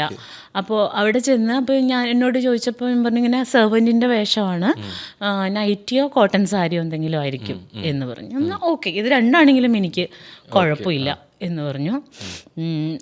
ഇങ്ങനെയും പറഞ്ഞു, ഇനിയിപ്പോൾ മുണ്ടും ബ്ലൗസ് ആണെങ്കിൽ ഒരു തോർത്ത് വേണം, ആ വേഷം ഓക്കെ, പക്ഷേ അതിൻ്റെ തോർത്ത് വേണം എന്ന് പറഞ്ഞു. ഓക്കെ മഞ്ജു എന്നൊക്കെ പറഞ്ഞു. ലൊക്കേഷനിൽ ചെന്ന് തലേദിവസം ഞങ്ങൾ ചെന്ന്, തൊടുപുഴയിലായിരുന്നു തലേദിവസം ചെന്നു. പിറ്റേ ദിവസം രാവിലെ ലൊക്കേഷനിൽ ചെന്ന് എല്ലാവരും റെഡിയായി. സേതുലക്ഷ്മി അമ്മയുണ്ട് ഇപ്പോൾ അളിയൻസിൽ അഭിനയിക്കുന്ന സേതുലക്ഷ്മി അമ്മ. അപ്പോൾ അമ്മയും ഞാനൊക്കെ ഒരു ഇതിനകത്തിരിക്കുകയാണ്. അപ്പോൾ ഒരു ബ്ലൗസും മുണ്ടും അവിടെ കൊണ്ടുവന്ന് വെച്ചിട്ടുണ്ട്, ഒരു റെഡ് ബ്ലൗസും മുണ്ടും കൊണ്ടുവച്ചിട്ടുണ്ട്. അപ്പോൾ എനിക്കതിനകത്ത് യാതൊരു മൈൻഡും ഇല്ല, കാരണം എൻ്റെ കോസ്റ്റ്യൂം അതല്ലല്ലോ. എനിക്ക് നൈറ്റിയോ സാരിയോ ഇപ്പോൾ വരൂ എന്നുള്ളതിനകത്ത് ഇങ്ങനെ ഇരിക്കുവാണ് ഞാൻ. ഡ്രസ്സൊക്കെ ഇങ്ങനെ മുടിയൊക്കെ കെട്ടി ഇങ്ങനെ ഇരിക്കുവാണ്. അപ്പോൾ കുറച്ച് കഴിഞ്ഞപ്പോഴത്തേനും വേടി ഒന്ന് ചേച്ചി കോസ്റ്റ്യൂം ചേഞ്ച് ചെയ്യണം എന്ന് പറഞ്ഞു. അപ്പോൾ ഞാൻ ചോദിച്ചു കോസ്റ്റ്യൂം ഏതാ? ഇതായിരിക്കുന്ന ചേച്ചിയുടെ ഫോസ് എപ്പോൾ കൊണ്ടുവച്ചതാന്ന് പറഞ്ഞു. ഒരു പെൺകുട്ടിയാണ്. അപ്പം ഞാൻ വേഗം തന്നെ അതെടുത്ത് നോക്കിയപ്പോൾ ബ്ലൗസിങ്ങനെ ഭയങ്കര വൈഡായിട്ട് വൈഡ് നെക്കായിട്ട് ഇങ്ങനെ ഭയങ്കരമായിട്ട് ഇറങ്ങിയ ഒരു ബ്ലൗസ്. എനിക്ക് പിന്നെ എൻ്റെ കിളി പോയി. എനിക്ക് എന്താ ചെയ്യേണ്ടതെന്നറിയില്ല. എനിക്ക് തലവേദന എടുക്കുന്നോ കരച്ചിൽ വരുന്നോ. ഇന്നത്തെ മഞ്ജു ആണെങ്കിൽ ചിലപ്പോൾ എനിക്ക് ചെയ്യാൻ പറ്റില്ല എന്ന് പറഞ്ഞാൽ ഞാൻ ഇറങ്ങി പോരും. എനിക്ക് അന്ന് അത്രയ്ക്കും ധൈര്യം ഉണ്ടായിരുന്നില്ല കേട്ടോ. അപ്പം ഞാൻ കരയാൻ തുടങ്ങിയപ്പോൾ സേതുലക്ഷ്മി അമ്മ, ഇപ്പോഴും അമ്മ അത് പറയും, ഇന്നത്തെ നീയായിരുന്നില്ല അന്ന് എന്ന് പറയും. അപ്പോൾ അമ്മ പറഞ്ഞു സാരമില്ല മോളെ, നമ്മൾ നാടകത്തിനും ഇതിനൊക്കെ എന്തെല്ലാം വേഷം കിട്ടുന്നു, അതൊക്കെ അഭിനയമായിട്ട് കണ്ടാൽ പോരെ, നീ അത് മറക്ക്, നീ ആ കോസ്റ്റ്യൂം ഇട്ടിട്ട് നന്നായിട്ട് അഭിനയിക്കാൻ നോക്ക്. പക്ഷെ എന്നെ അതൊന്നും സമാധാനിപ്പിക്കാൻ പറ്റുന്ന വാക്കുകളൊന്നും ആയിരുന്നില്ല അത്. അമ്മയ്ക്ക് പറ്റുന്ന പോലെ എൻ്റെ പുറകെ നടന്ന് സമാധാനിപ്പിക്കുന്നൊക്കെ ഉണ്ട്. പിന്നെ കൺട്രോളറോടും അവരോടും എല്ലാവരോടും പറഞ്ഞു. അപ്പോൾ എന്നോട് പറഞ്ഞത് ഓൾറെഡി അഡ്വാൻസ് തന്ന് ഒരു പടത്തിൽ നിന്ന് ഇറങ്ങിപ്പോവാന്നൊക്കെ പറഞ്ഞാൽ അവർക്ക് എന്ത് വേണമെങ്കിലും ചെയ്യാം. അപ്പം എൻ്റെ അന്നത്തെ ബോധമില്ലായ്മയിൽ ഞാനത് അങ്ങനെ പിന്നെ ഇനി വല്ല കേസാവോ, അങ്ങനെയൊക്കെ ഞാൻ ചിന്തിക്കണം. കേസാവോ, ഇനി നഷ്ടപരിഹാരം അങ്ങോട്ട് കൊടുക്കേണ്ടി വരുമോ, പരിഹാരത്തിന് എൻ്റെ കയ്യിൽ പൈസ ഇല്ല, ഇനി അങ്ങോട്ട് പൈസ കൊടുക്കേണ്ടി വരുമോ, ഇങ്ങനെയൊക്കെയുള്ള പല പല പല ചിന്തയിലാണ്. അവസാനം ഞാൻ ഭയങ്കര കരഞ്ഞ് ഈ ബ്ലൗസ് എല്ലാം കൂടി ഇങ്ങനെ, ഇപ്പോഴും നോക്കിയാൽ അറിയാം അതിൻ്റെ ആ ബ്ലൗസിൻ്റെ കപ്പ് മാർക്കൊക്കെ ഇവിടെ ഇരിക്കുന്ന വലിച്ച് കയറ്റി പിന്നൊക്കെ കുത്തി എന്നോട് ഗ്ലാസ് താഴെ വീണ് പൊട്ടിയിട്ട് അത് എടുക്കണം. ഞാനപ്പോൾ ഇങ്ങനെ എടുക്കുകയുള്ളൂ, അത് ഞാൻ കുനിയേ ഇല്ലായിരുന്നു. അപ്പോൾ അങ്ങനെയൊക്കെ അപ്പോൾ അന്നത്തെ ധൈര്യം ഇന്നത്തെ ധൈര്യം അന്ന് ഉണ്ടായിരുന്നില്ല. അതൊക്കെ പിന്നീട് കുറച്ചും കൂടിയൊക്കെ, അത് ഇൻഡസ്ട്രിയിൽ ഞാൻ അധികം പുതിയതാണ്, എനിക്ക് അത്ര പരിചയമൊന്നുമില്ല. ഒരുപക്ഷെ അന്ന് ശക്തമായിട്ട് പറഞ്ഞിരുന്നെങ്കിൽ ഓക്കെ അവർക്ക് വേറെ കോസ്റ്റ്യൂം കൊടുക്കുമെന്ന് പറഞ്ഞേനെ. ആളെ മാറ്റുന്ന എനിക്കത് പോരാനും ഞാൻ ഓക്കെ ആയിരുന്നു കേട്ടോ. ആളെ മാറ്റുന്ന ഒന്നും ഞാൻ ചിന്തിച്ചിട്ടില്ല. ആളെ മാറ്റണമെങ്കിൽ മാറ്റിക്കോട്ടെ, എനിക്കിത് വേണ്ടാന്ന് തന്നെയാണ് എൻ്റെ മനസ്സിൽ. പക്ഷേ എനിക്ക് ഈ വല്ല കേസ് വരുമോ, അങ്ങനെയൊക്കെ എഗ്രിമെന്റ് ഒക്കെ ഉണ്ടെന്നൊക്കെ പറഞ്ഞു കേട്ടിട്ടൊക്കെ ഉണ്ട്. അങ്ങനെ എന്തെങ്കിലുമൊക്കെ ഉണ്ടാവോ എന്നുള്ളതൊക്കെ ആയിരുന്നു. നോ പറഞ്ഞു ശീലിച്ചു തുടങ്ങിയിട്ട് നോ പറഞ്ഞൊരു വേഷവും സിനിമ ഏതായിരിക്കും? ഇന്ന് പറഞ്ഞു, ഇന്ന് ഒന്നൊരു പുതിയ പടത്തിൽ നിന്ന് വിളിച്ചിട്ടുണ്ടായിരുന്നു. അപ്പം എന്നെ സംബന്ധിച്ച് ഇപ്പോൾ സിനിമകളിൽ വലിയ തിരക്കൊന്നും ഇല്ലാതിരിക്കുന്ന സമയമാണ്. പക്ഷേ അപ്പം എങ്ങനെയാണെങ്കിൽ എനിക്ക് ആ സിനിമ വേണമെങ്കിൽ ചെയ്യാം. പക്ഷേ ഞാൻ ഉദ്ദേശിക്കുന്ന ഒരു നല്ല ക്യാരക്ടറൊന്നും അല്ലാത്തത് കൊണ്ടും പിന്നെ അതുകൊണ്ട് വേണ്ടാന്ന് വെച്ചു. ഈ തുറന്നു പറച്ചിലിന് ഭയങ്കര കാര്യമായിട്ട് നമ്മൾ പറഞ്ഞു. പക്ഷെ ഈ തുറന്നു പറച്ചിൽ നമ്മൾ പറയുന്ന കാര്യങ്ങൾ സതുദ്ദേശത്തോടാണെങ്കിൽ പോലും മറ്റായ രീതിയിൽ വ്യാഖ്യാനിക്കപ്പെടുകയൊക്കെ ചെയ്യാം അല്ലെ. അത്തരത്തിൽ വനിതാ ദിനത്തിലെ മെസ്സേജ് ഭയങ്കര സ്വീകാര്യത കിട്ടി. ഭയങ്കര രീതിയിൽ ഒരു പോസിറ്റീവായിട്ട് റെസ്പോൺസ് വന്നു, റിയാക്ഷൻസ് ഒക്കെ വന്നു ഉണ്ട്. എപ്പോൾ പറയണമെന്ന് തോന്നി? അതായത് സമകാലികമായിട്ട് നടക്കുന്ന ഒരു വിഷയങ്ങളും അല്ലെങ്കിൽ സുധിയായി ബന്ധപ്പെട്ട വിഷയത്തിൽ പറഞ്ഞു. പക്ഷെ ഞാൻ ചോദിക്കുന്നത് ആ ചിന്ത എപ്പോഴാണ് തുടങ്ങിയത്? എപ്പോഴും അത് ഇപ്പം കുറച്ച് നാളായിട്ടുള്ളൂ ഇത്തരത്തിലുള്ള പ്രവണത കാണാൻ തുടങ്ങിയിട്ട്. ഇപ്പോൾ മോൻ മീഡിയയിൽ വർക്ക് ചെയ്യുന്ന ഒരാളാണല്ലോ. കുറച്ച് മുമ്പ് വരെ എനിക്ക് തോന്നുന്നു ഒരു 1 ഇയർ അല്ലെങ്കിൽ ഒരു 2 ഇയർ ബാക്കൊക്കെ വരെ ഇങ്ങനെ നമ്മളൊക്കെ പോകുമ്പോൾ ഇങ്ങനെ പുറകെ വരുന്ന അത്തരത്തിലുള്ള രീതികളൊക്കെ ഉണ്ടായിരുന്നോ? ഈവൻസുകളായിട്ടെന്നുള്ള രീതിയിലേക്കുള്ള മീഡിയകളുണ്ടായിട്ട്, പക്ഷെ അത് വർഷങ്ങൾക്ക് മുമ്പെന്നുള്ളതല്ല. ഇപ്പൊ ഞാനിന്ന് വന്ന ടൈം അല്ലെങ്കിൽ അവിടെ നിന്ന് ഒരു 5 വർഷം ഇങ്ങോട്ട് മുന്നോട്ട് നീങ്ങിയാകുമ്പോഴും ഇങ്ങനെയൊന്നുമില്ല. ഇത് ഞാൻ കണ്ടേക്കുന്ന ഈ ബോളിവുഡിലും ഹോളിവുഡിലൊക്കെ സെലിബ്രിറ്റീസ് വരുമ്പോൾ കുറെ പേര് മാം ഇങ്ങോട്ട് നോക്കൂ എന്നൊക്കെ പറയില്ലേ, അങ്ങനെയാണ് ഞാൻ കണ്ടിട്ടുള്ളത്. അതിവിടെ വന്നപ്പോൾ ഒരു കൗതുകം ഉണ്ടായി തീർച്ചയായിട്ടും. പക്ഷെ അതിനുശേഷം പിന്നീട് വന്നത് ഞാൻ ഭയങ്കര അത് ഞാൻ റിവൈൻഡ് ചെയ്ത് കേട്ടിട്ടുണ്ട്, ഇങ്ങനെ തന്നെയാണോ ചോദിക്കുന്നത് എന്ന്. എന്ത് ധൈര്യമാണ് അങ്ങനെ സെലിബ്രിറ്റിനോടെന്നല്ല, ഒരു സ്ത്രീയോടോ ഒരു പുരുഷനോടോ അങ്ങനെ ചോദിക്കുമ്പോൾ ഞാൻ ഇതിപ്പോൾ എക്സ് ഓർ വൈ ആരോടും ആയിക്കോട്ടെ, ഞാൻ ഒരാളെയും ഉദ്ദേശിച്ച് തന്നെയല്ല പറഞ്ഞത്. ഞാൻ ആ പെർട്ടിക്കുലർ രീതികളെയാണ് എനിക്ക് ബുദ്ധിമുട്ട് തോന്നിച്ചത്. അതിപ്പോൾ മഞ്ജു പത്രോസ് ആണെങ്കിലും രേണു സുധി ആണെങ്കിലും രോഹനാണെങ്കിലും ആരോടാണെങ്കിലും ഇത്തരം പ്രവണതകൾ നല്ലതല്ല എന്ന് ഞാൻ പറഞ്ഞോളൂ. എന്താണെന്നറിയാമോ, ഇത് ഭയങ്കര നോർമലൈസ് ചെയ്തുകൊണ്ടിരിക്കുകയാണ്. അപ്പോൾ ഇനി വരുന്ന ഒരു കുട്ടിയെ സംബന്ധിച്ച്, ഇപ്പോൾ പുതിയതായിട്ട് വരുന്ന ഒരു കുട്ടിയെ സംബന്ധിച്ച് ഇവിടെ ഇങ്ങനെയാണ് ഇത് വേണ്ടത് എന്നുള്ളൊരു ധാരണ വരും. അങ്ങനെയല്ല, ഇവിടെ അങ്ങനെയല്ല, ഇത് തിരുത്തപ്പെടേണ്ടത് തന്നെയാണ്. ഒരാൾ വണ്ടിയിലോട്ട്, അത് തീർച്ചയായിട്ടും ഈ പ്രസ്തുത വ്യക്തിയെക്കുറിച്ചല്ല ഞാൻ പറഞ്ഞത്, അത് വേറൊരു വീഡിയോ ആയിരുന്നു. വണ്ടിയിലോട്ട് ഒരു പെൺകുട്ടി കയറുന്നു, ഇനിയിപ്പോൾ അവരുടെ അത് ആരാന്ന് പറയുന്നില്ല, അത് ഈ പറയുന്ന ആളല്ല. വണ്ടിയിലേക്ക് കയറുമ്പോൾ അവരുടെ ബാക്ക് ഷോട്ടാണ് വെച്ചിരിക്കുന്നത്. ഉറപ്പായിട്ടും അങ്ങനെയാണല്ലോ, ബാക്കിലാണല്ലോ ക്യാമറ നിൽക്കുന്നത്. എന്നിട്ട് ഏതവനാണ് ചോദിക്കണത്, എനിക്ക് അവനൊന്ന് കാണുന്നുണ്ട്, അത് ആരാന്നറിയാമോ? പല മീഡിയകളിലും പക്ഷെ ഒരു പയ്യന്റെ ശബ്ദം തന്നെയാണ് എപ്പോഴും കേൾക്കുന്നത്, ആവർത്തിച്ച്. എനിക്ക് തോന്നുന്നു ഭയങ്കര സിമിലർ ആണ് ആ വോയിസ്. അപ്പം ആ പയ്യനാണ് പറയുന്നത്, അതെ ആ പയ്യൻ തന്നെ ഈ പെർട്ടിക്കുലർ ചോദ്യങ്ങൾ ചോദിക്കുന്നത് ആ ചെറുക്കൻ തന്നെയാണെന്ന് എനിക്ക് തോന്നുന്നു. ആരാന്ന് എനിക്കറിയില്ല. എന്തൊരു വലിയ വണ്ടിയാ എന്ന് പറഞ്ഞു. ഓക്കെ, ആ വണ്ടിയാണെന്ന് പറഞ്ഞത് തെറ്റ്. കാരണം ഒരു വണ്ടിയെ നമ്മൾ എന്തൊരു വലിയ വണ്ടിയാണെന്ന് പറയണമെങ്കിൽ എന്ത് ചെയ്യണം? ആ വണ്ടിയുടെ ഫ്രണ്ട് വ്യൂ കാണണം, അല്ലെങ്കിൽ വണ്ടി മൊത്തത്തിൽ കാണണം. ഇപ്പോഴൊക്കെയാണ് എന്തൊരു വണ്ടിയാണെന്നുള്ള ചോദ്യത്തിന് പ്രസക്തിയുള്ളൂ. ഇത് ഒരു വണ്ടിയുടെ ഡോർ മാത്രം വെച്ചിട്ട് എന്തൊരു വലിയ വണ്ടിയാണെന്ന് ചോദിക്കുന്നതിനകത്ത് വൃത്തികേടല്ലേ? ചോദ്യം വരുന്നത് അങ്ങനെയും സ്ക്രീനിൽ കാണുന്നത് വിഷ്വൽ വേറെയും എന്നുള്ള രീതിയിൽ. അപ്പോൾ എന്തൊരു വലിയ വണ്ടിയാണെന്ന് ഇങ്ങനെ പറയുന്നു. ഈ പ്രസ്തുത വ്യക്തി കയറാൻ പോയ ആള് തിരിച്ചു നിന്നിട്ട് എങ്ങനെ ഒരു വല്ലാത്ത ചിരിയൊക്കെ ചിരിച്ച് എന്തോ അത്. ഇപ്പം ഇപ്പോൾ ഞാൻ എന്നെ പറയട്ടെ, വേറൊരാളായിരുന്നെങ്കിൽ ചോദിച്ചാൽ എന്താണ് അങ്ങനെ ചോദിച്ചതെന്ന് ചോദിച്ചേനെ. ആ ഒരു ക്വസ്റ്റ്യൻ മാത്രം മതി. അവിടെ എന്താ നീ അങ്ങനെ ചോദിച്ചത്, ഏത് വണ്ടിയുടെ കാര്യം ചോദിച്ചതെന്ന് മാത്രം ചോദിച്ചാൽ മതി. അവിടെ ആ ചോദ്യം ഇല്ലാതായി പോകും. പക്ഷേ ഇത് ചോദിക്കുന്ന ഒരു പ്രവണത, ഇതിന് ആൻസർ ചെയ്യുന്ന വേറൊരു രീതി, ഇത് രണ്ടും ചോദ്യം ചെയ്യപ്പെടേണ്ടതാണെന്ന് എനിക്ക് ഇപ്പം ഈ കുറച്ച് നാളായിട്ട് എപ്പോഴും തോന്നിച്ചിട്ടുണ്ട്. പറഞ്ഞു വെക്കുന്ന നമ്മൾ അനുവദിക്കാതെ ഒരാൾക്ക് നമ്മളോട് ഇത്തരം ചോദ്യങ്ങൾ ചോദിക്കാനാവില്ല ആവില്ല എന്ന് തന്നെയാണ്. അത് ഈ പ്രതികരിക്കേണ്ട സമയങ്ങളിലൂടെയും അതില്ലാതെ രീതിയിലേക്ക് ഇപ്പം ഇത്തരം വീഡിയോകളിൽ കണ്ടിട്ടുണ്ടായിരിക്കും. അപ്പം അങ്ങനെ ശരിക്കും തോന്നുന്നത് ഏത് രീതിയിൽ റിയാക്ട് ചെയ്യണം ഈ ചോദ്യങ്ങളോട് ഫേസ് ചെയ്യാതിരിക്കും? ഒരു പ്രാവശ്യം ചോദിക്കാൻ പാടുള്ളൂ. ആ ബോധമില്ലാതെ അവൻ ഒരു പ്രാവശ്യം ചോദിച്ച ആ ചോദ്യത്തിൽ അവൻ ആ വ്യക്തിനോടെന്നല്ല പിന്നെ പുറത്തിറങ്ങി ഒരാളോട് ആ ചോദ്യം ചോദിക്കരുത്. ഇപ്പം ഒരാൾ അതിന് ഹാപ്പി ആയിട്ട് അതിന് ആ ക്വസ്റ്റ്യനും കേട്ട് ഹാപ്പിയായി ചിരിച്ച് സന്തോഷിക്കുന്നത് കൊണ്ടാണ് ഇതെല്ലാവർക്കും ആപ്ലിക്കബിൾ ആണ്, ഇതെല്ലായിടത്തും പൊക്കോളും എന്നുള്ളൊരു ധാരണ ഇവരുടെ ഇടയിലോട്ട് വരുന്നത്. ആദ്യം മാറപ്പെടേണ്ടത് ഈ ഇത്തരത്തിലുള്ള മീഡിയകളുടെ ചോദ്യങ്ങൾ തന്നെയാണ്. ചോദിക്കുന്നത് കൊണ്ടാണല്ലോ ഇങ്ങനെ ചിലപ്പോൾ ഇപ്പം ഞാൻ ഭയങ്കര നല്ലത്, ഭയങ്കര കുലസ്ത്രീ അങ്ങനെയല്ല ഞാൻ പറയുന്നത്. അതല്ല ഞാൻ ഉദ്ദേശിച്ചത്. ഇപ്പം ഞാൻ എൻ്റെ സൗഹൃദത്തിൻ്റെ ഇടയിൽ പലതും സംസാരിക്കുമായിരിക്കും. ഇപ്പോൾ എൻ്റെ കൂട്ടുകാരുടെ ഇടയ്ക്ക് ഞങ്ങൾ പല കാര്യങ്ങളും സംസാരിക്കും, ചിരിക്കും, കളിക്കും, വഴക്കുണ്ടാക്കും, ഇത്തരത്തിലുള്ള തമാശകളൊക്കെ പറയും. പക്ഷേ ഇതൊരു മീഡിയയിൽ വരുമ്പോൾ നമ്മളെല്ലാം പ്രൊഫഷണലി അല്ലേ ഇവിടെ വന്നിരിക്കുന്നത്. ചില ചോദ്യങ്ങളിലും മാത്രമല്ല, ഇപ്പോൾ പ്രത്യേകിച്ച് ഇത്തരം വീഡിയോകളിൽ ഭയങ്കരമായിട്ട് വിമർശനം പൊങ്കാല വീഡിയോയുമായി ബന്ധപ്പെട്ടിട്ടും ഉണ്ടായിരുന്നു എന്നുള്ളത്. അപ്പോൾ ശരിക്കും അത് മീഡിയയിൽ മാത്രം എന്നുള്ള രീതിയിലേക്ക് കുറ്റപ്പെടുത്താനും പറ്റില്ല. കാരണം സ്വാഭാവികമായിട്ട് ഇതിൻ്റെ ഇടയ്ക്ക് വന്ന് മീഡിയ വരണം എന്ന് ആവശ്യപ്പെടുന്ന ആർട്ടിസ്റ്റുകളും അവർക്ക് കൂടെ ഉണ്ട് എന്നുള്ളത് വളരെ വസ്തുതയാണ്. അപ്പം ഇത് രണ്ട് പക്ഷമുണ്ട് എന്നുള്ളത്. അപ്പം എങ്ങനെയാണ് അത്തരം വീഡിയോകളുള്ള ഈ പൊങ്കാല ശരിക്കും പറഞ്ഞാൽ കണ്ണകി എന്ന് പറയുന്ന സ്ത്രീ അവരുടെ ഭർത്താവിനെ ഒരു മോഷ്ടാവാക്കി എന്നുള്ളതിൻ്റെ പേരിൽ ഒരു രാജ്യം മുഴുവൻ ചുട്ടുകരിച്ച് അവിടെ നിന്ന് ആ ദേഷ്യത്തിലിറങ്ങി ചോറ്റാനിക്കരയിൽ വന്ന്, അതാണെന്ന് തോന്നുന്നു കഥ, ചോറ്റാനിക്കരയിൽ വന്ന് അവിടെ ഒരു ദേവിയായി അവിടെ നിന്ന് അങ്ങോട്ട് ആ ദേഷ്യത്തിൽ നടന്ന് തിരുവനന്തപുരത്ത് എത്തിയപ്പോൾ ദേഷ്യം കുറഞ്ഞൊരു കുഞ്ഞിനെ പോലെ ആയെന്ന് അങ്ങനെ എന്തോ ആണ് ഇതിൻ്റെ ചരിത്രം.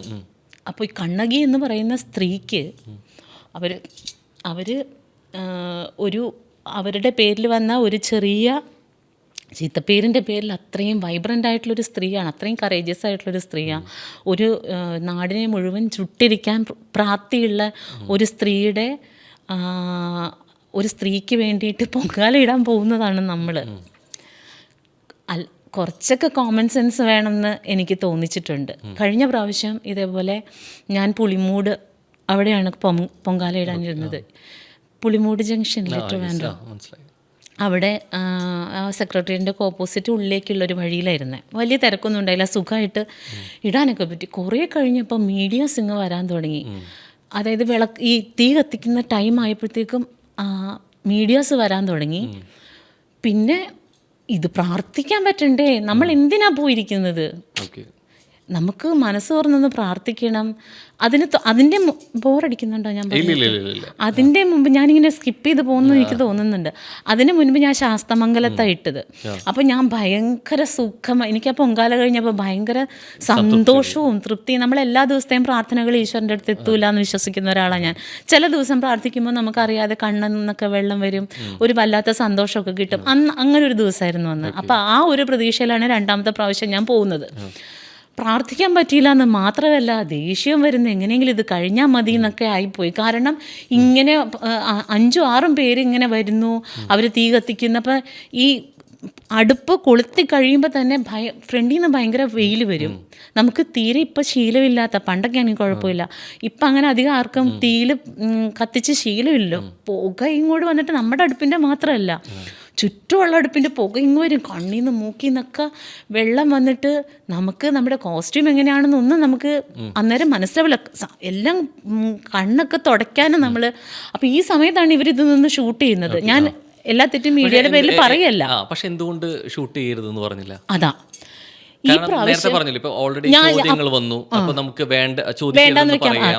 അതേ രീതിയിലേക്ക് തന്നെ നമുക്ക് വീഡിയോ എടുക്കണമെങ്കിൽ നമുക്ക് വേണ്ടാന്ന് നമുക്ക് പറയാമല്ലോ. ആ വോയിസ് എന്തുണ്ടാകും?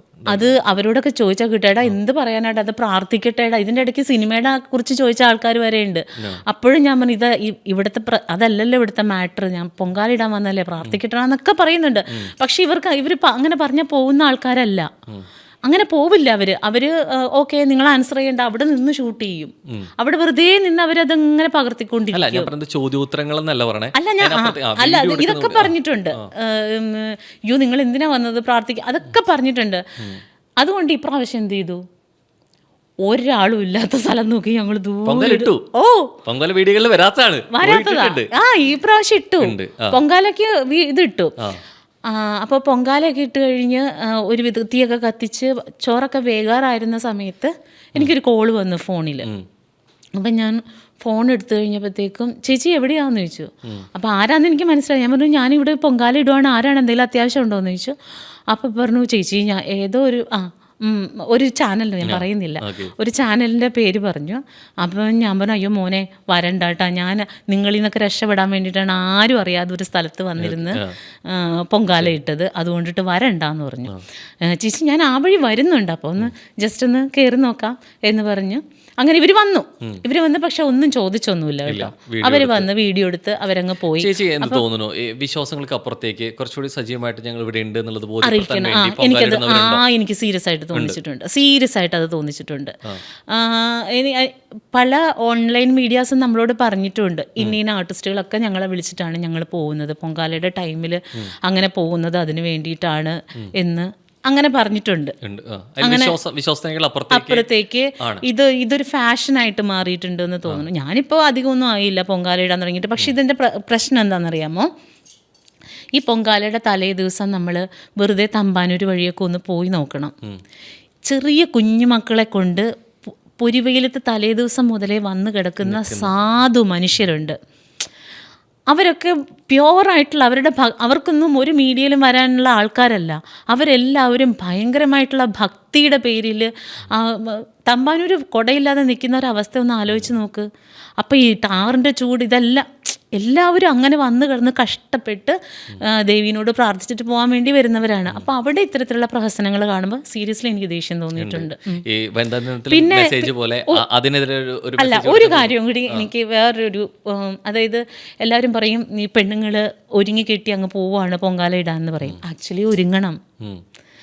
പൊങ്കാല സാരി എന്ന് പറഞ്ഞ സാരി വരെ ഉണ്ട്. പുത്തൻ ഉടുപ്പൊക്കെ ഇട്ട് നന്നായിട്ട് ഒരുങ്ങി അതിന് അതായത് അമ്മയെ, ഒരു സ്ത്രീയാണ് അവരെ സന്തോഷിപ്പിക്കാൻ പെണ്ണുങ്ങൾ നല്ല ഒരുങ്ങി കണ്ണൊക്കെ എഴുതി പൊട്ടൊക്കെ വെച്ച് നല്ല ഹാപ്പി ആയിട്ട് പോയി അവിടെ നിൽക്കേണ്ട സ്ഥലമാണ്. മനസ്സിലായോ? അപ്പോൾ ചിലർ പറയും ഈ ഉടുത്തൊരുങ്ങി പ്രാർത്ഥിക്കാനായിട്ടാണെങ്കിൽ വെറുതെ അങ്ങ് വന്നാൽ പോരെ, ഉടുത്തൊരുങ്ങി അങ്ങ് വന്ന് നിൽക്കുന്നതെന്ന് പറഞ്ഞാൽ ഏറ്റവും നന്നായി ഒരുങ്ങി. അതുകൊണ്ടാണ് പൊങ്കാല സാരി എന്നൊക്കെ പറഞ്ഞ് സാരിയൊക്കെ വിൽക്കും. നല്ല ഹാപ്പി ആയിട്ട് സന്തോഷമായിട്ട് അവിടെ വന്ന് നിന്ന് അമ്മയ്ക്ക് ഹാപ്പി ആയിട്ട് തന്നെയാണ് അത് വെക്കേണ്ടത്. ചേച്ചിക്ക് ഞാൻ തോന്നിയിട്ടുണ്ട് ഇപ്പോൾ ഒരുപാട് മീഡിയ വന്നില്ലെങ്കിൽ പോലും എന്തായാലും ഞാൻ അത്രയും ഒരുങ്ങി വന്നതല്ലേ, ഇപ്പം നേരത്തെ വിളിച്ചൊരു ചാനലിനോട് വന്നോളാം ഒന്നും തോന്നിയിട്ടില്ല. ഞാൻ വളരെ സന്തോഷമായിട്ടാണ് ഞാൻ ചാലയിലായിട്ടത്. ചാല സ്കൂളിൻ്റെ അങ്ങേ അറ്റത്തൊരു സ്ഥലത്ത് ഞങ്ങൾ 5 പെണ്ണുങ്ങളുണ്ടായിരുന്നു. ഇപ്രാവശ്യം അതുകൊണ്ട് ഭയങ്കര സന്തോഷമായിരുന്നു. ഒരു ശല്യം ഉണ്ടായിരുന്നില്ല. നന്നായി പ്രാർത്ഥിക്കാൻ വന്നു.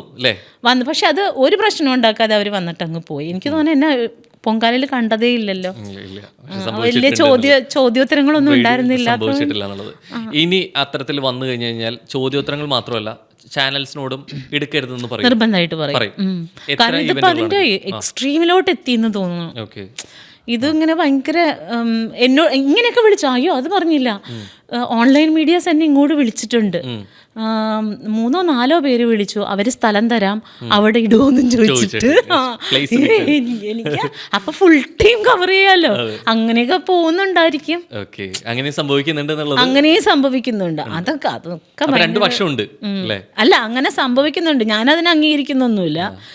ഞാൻ പറഞ്ഞു വേണ്ട, എനിക്ക് ഇന്ന സ്ഥലം കിട്ടിയിട്ടുണ്ട്, ഞങ്ങൾ അവിടെ പോയിട്ടോളാം എന്ന് പറഞ്ഞു. ഞങ്ങളുടെ ഒരു കോസ്റ്റ്യൂമർ ചേട്ടൻ ഉണ്ടായിരുന്നു. ആ ചേട്ടൻ്റെ വൈഫും ഫാമിലിയൊക്കെ അവിടെ ഇട്ട് അതിൻ്റെ കൂടെ ഞങ്ങൾ വിട്ടു. സ്ക്രീനിൽ ഉണ്ടായ ഇമോഷണൽ രംഗത്തേക്കാൾ കൂടുതൽ ജീവിതത്തിൽ കടന്നു പോയിട്ടുണ്ടായിരിക്കും. തീർച്ചയായിട്ടും. അപ്പം നമ്മൾ പറയും ജീവിതത്തിന് എല്ലാ തരം വേണം, അപ്സ് ആൻഡ് ഡൗൺസ് വേണം, നമുക്ക് എല്ലാ തരം സുഖ ദുഃഖങ്ങളൊക്കെ വരണം, സന്തോഷം മാത്രമാണ് ജീവിതം എന്ന് വിളിക്കാൻ പറ്റില്ല എന്ന് പറയുന്നു. മഞ്ജു ചേച്ചിയുടെ ഒരു POV എങ്ങനെയാ ജീവിതം എല്ലാം കൂടി വരുന്നതാണോ, ജീവിതമായിട്ട് വിളിക്കാൻ എല്ലാം കൂടിയൊക്കെ വരും, പക്ഷെ ഇത്രയും അപ്പ് ആൻഡ് ഡൗൺസ് വേണ്ട അല്ലേ? വല്ലാത്ത ഇറക്കമാണ്. അവിടെ നിന്ന് പോരാനായിട്ട് എന്താണെന്നറിയാമോ, ഇത്ര ഇറക്കം നമ്മുടെ ജീവിതത്തിൽ വന്നിട്ടുണ്ടെങ്കിൽ നമ്മുടെ ഹോപ്പ് നഷ്ടപ്പെട്ടു പോകും. ഏതെങ്കിലും പോയിന്റിൽ ഗിവ് അപ്പ് ചെയ്തിട്ടുണ്ടോ? എത്ര വട്ടം അയ്യോ, എനിക്കത് ആലോചിക്കാൻ പോലും ഇഷ്ടമല്ല. അത് ശരിക്കും ഇപ്പൊ കിട്ടുന്ന നമ്മുടെ പ്രൊഫഷനിൽ നിന്നും നമ്മുടെ ഇൻഡസ്ട്രിയിൽ നിന്ന് കിട്ടുന്നതാണോ, അതല്ലെങ്കിൽ റിയൽ ലൈഫിൽ ഇൻഡസ്ട്രിയിലൊന്നും എനിക്ക് ഒരു വിധത്തിലുള്ള ബുദ്ധിമുട്ടും ഉണ്ടായിട്ടില്ല. ഇൻഡസ്ട്രിയിലൊക്കെ അതാ ഞാൻ പറയാം, ഭാഗ്യമുള്ള ആളാണെന്ന്. എനിക്ക് ഇഷ്ടപ്പെട്ട സ്പേസിൽ നിന്ന് എനിക്ക് തോന്നുന്ന മാസത്തിൽ 4-5 ദിവസമാണ് ഞാൻ എൻ്റെ വീട്ടിൽ വന്ന് നിൽക്കുന്നത്. അത്രയും ദിവസം ഞാൻ ജോലി ചെയ്യുന്നുണ്ട്. ദൈവത്തിൻ്റെ കാരുണ്യം, അയ്യോ അതൊന്നും ഒരിക്കലും പറയാൻ പാടില്ല. പക്ഷേ ജീവിതത്തിൽ ഒരുപാട് വിഷമങ്ങൾ ഉണ്ടായിട്ടുണ്ട്. ഒരുപാടെന്ന് പറഞ്ഞാൽ എനിക്ക് അതായത് ഓർക്കാൻ ഇഷ്ടമല്ലാതെ ഓർക്കാതെ മറന്നുപോയ സാധനങ്ങളൊക്കെ ഉണ്ട്. അപ്പോൾ എല്ലാവരും പറയും, കഴിഞ്ഞ ദിവസം ഞാൻ വനിതാ ദിനത്തിൽ ഒരു ഫങ്ഷൻ അറ്റൻഡ് ചെയ്യാൻ വേണ്ടി പോയി. അപ്പോൾ അവിടെ ഒരാളിൽ നിന്നിങ്ങനെ സംസാരിക്കുകയാണ്. അപ്പോൾ ഇവർ അത്ര ഈസിയൊന്നുമല്ല. ഒരു ഘട്ടത്തിനെ ഇവർ പറയും, രാവിലെ എഴുന്നേറ്റ് നിന്ന് കണ്ണാടിയിൽ നോക്കിയിട്ട് പറ നീ സൂപ്പറാണ്, നിന്നെ എനിക്ക് ഭയങ്കര ഇഷ്ടമാണ്, ഓ മോളെ ലവ് യു ബെസ്റ്റ് എന്നൊക്കെ പറ. ഇത് പറയാനേ പറ്റുള്ളൂ. ഇത് എൻ്റെ പൊന്നെ, പിറ്റേ ദിവസം വാടക കൊടുക്കാൻ പൈസ ഇല്ലാത്ത ഒരാൾക്ക് കണ്ണാടിയുടെ മുമ്പിൽ പോയിട്ട് യു ആർ ദ ബെസ്റ്റ് എന്ന് പറയാൻ പറ്റുമോ? എന്നിട്ട് പറയണം നമ്മൾ വാടകക്കാരൻ്റെ മുഖം ഓർമ്മ വരും. അത് കഴിഞ്ഞിട്ട് പറയാണ്, ഒരു പെൻസില് ഷാർപ്പൺ ചെയ്യുമ്പോൾ എന്ത് സംഭവിക്കും? അപ്പോൾ പാവപ്പെട്ട അമ്മമാരൊക്കെ എന്ന് പറയാണ്, നന്നായിട്ട് എഴുതാൻ പറ്റും, ഇതുപോലെയാണ് നിങ്ങൾ. ഓരോ ദിവസവും നിങ്ങളെ ഷാർപ്പൺ ചെയ്യണം. ഒരു മരത്തടീനെ ഷാർപ്പൺ ചെയ്യുന്ന പോലെയാണോ മനസ്സും വിവേകവും ചിന്തയും വേദനയുള്ള ശരീരത്തിനെ ഷാർപ്പൺ ചെയ്യുന്നത്? അപ്പോൾ അത്തരം പൊള്ള വാക്കുകളിൽ ഒരു പ്രസക്തിയില്ല. ഈ നമ്മൾ ഇതിനകത്ത് പോകുമ്പോൾ, ഇൻസ്റ്റ റീലിൽ പോകുമ്പോൾ ഇങ്ങനെ മനുഷ്യനെ പറ്റിക്കുന്ന കുറേ മനുഷ്യരെ അവിടെ കാണാറുണ്ട്. മോട്ടിവേഷൻ എന്ന് പറഞ്ഞിട്ട് ശുദ്ധ മണ്ടത്തരം പറയുന്നത്. ഇതൊന്നും ജീവിതത്തിൽ ആപ്ലിക്കബിൾ അല്ല. ജീവിതത്തിൽ അങ്ങനെയുള്ള ഘട്ടത്തിൽ കൂടെ നിൽക്കാൻ ഒരു സുഹൃത്ത്, 2 മനുഷ്യരൊക്കെ വേണം. അല്ലാതെ കണ്ണാടിയുടെ മുമ്പിൽ പോയിട്ട് സൂപ്പറാണ്, അല്ലെങ്കിൽ മറ്റേ ഇവരുടെ ജീവിതം കണ്ടിട്ട് അങ്ങനെ ക്ലിൻ്റൻ്റെ ജീവിതം അങ്ങനെയൊന്നും നമുക്ക് എവിടെയും എത്താൻ എനിക്ക് തോന്നണില്ല. എൻ്റെ ലൈഫിൽ ഇതൊന്നും ആപ്ലിക്കബിൾ ആയിരുന്നില്ല. മറ്റേ സിനിമയിൽ സീനില്ലേ ഭയങ്കര മോട്ടീവായിട്ട് ജഗതി ചേട്ടൻ കാണിക്കുമ്പോൾ അല്ലെങ്കിൽ വേണ്ട നാളെ ആവട്ടെ കുറച്ച് നേരത്തേക്ക് ഭയങ്കരമായിട്ട് നമ്മൾ ചാർജ് ആവും, പിന്നെ ചാർജിങ് ഇറങ്ങും. ഇതൊന്നും ലൈഫിൽ പ്രാക്ടിക്കൽ അല്ല.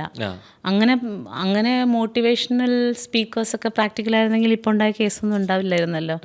ഇപ്പോൾ ഭയങ്കര വിവാദമായിട്ടുള്ളൊരു കേസൊക്കെ സംഭവിച്ചല്ലോ. അങ്ങനെ മോട്ടിവേഷൻ സ്പീക്കേഴ്സിന് ഇത് സംഭവിക്കുന്നെങ്കിൽ പിന്നെ സാധാരണ മനുഷ്യരുടെ കാര്യം എന്തിനു പറയണം? ശരിക്കും അത്തരത്തിൽ ഈ വർഷം കൊണ്ട് പഠിച്ച ഏറ്റവും നല്ല പാഠം ചോദിച്ചതായിരിക്കും? ഏറ്റവും നല്ല പാഠമൊന്നുമില്ല. എനിക്ക് എല്ലാവരോടും പറയാനുള്ളത്, പ്രശ്നങ്ങൾ എന്തായാലും ഉണ്ടാവും ലൈഫിൽ. എന്തായാലും പ്രശ്നങ്ങളുണ്ടാവും, ഫിനാൻഷ്യൽ സ്ട്രഗിൾ ഉണ്ടാവും, വർക്കില്ലാതാവും. അപ്പോഴൊക്കെ ഇച്ചിരി ഒന്ന് കടിച്ചു പിടിച്ച് നിൽക്കണം. ഉറപ്പായിട്ടും ഒരു സമയം വരും, എല്ലാവരുടെ ലൈഫിലും ഒരു ഹാപ്പി മൊമെന്റ് വരും. എൻ്റെ ലൈഫ് എനിക്ക് അതിന് ഉദാഹരണമാണ് കേട്ടോ.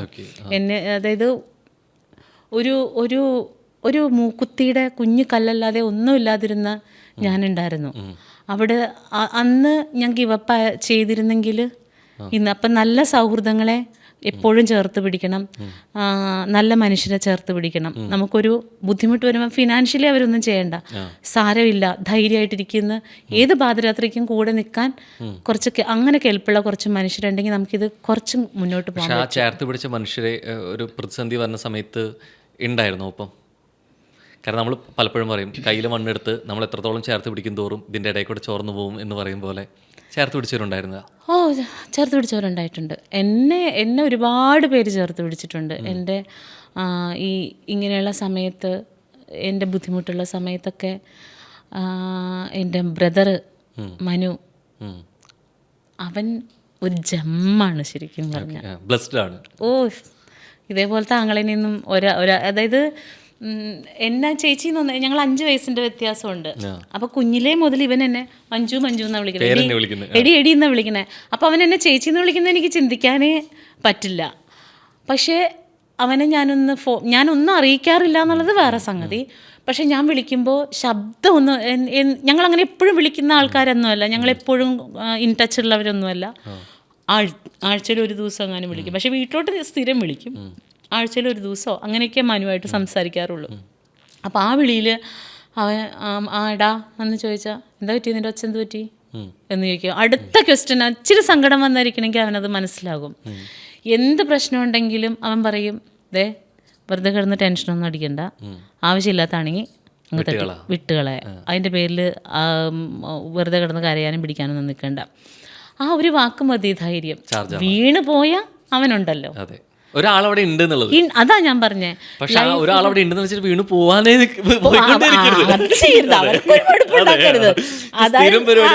അയ്യോ എന്ന് പറയും നമ്മളെ കാണുമ്പോ. അങ്ങനെയല്ല, നമ്മൾ മാക്സിമം എപ്പോഴും ട്രൈ ചെയ്തുകൊണ്ടിരിക്കല്ലേ. കഴിഞ്ഞ ദിവസം ഞാനൊരു പയ്യനെ കണ്ടു, എനിക്ക് ഭയങ്കര മിടുക്കനായിട്ട് തോന്നി.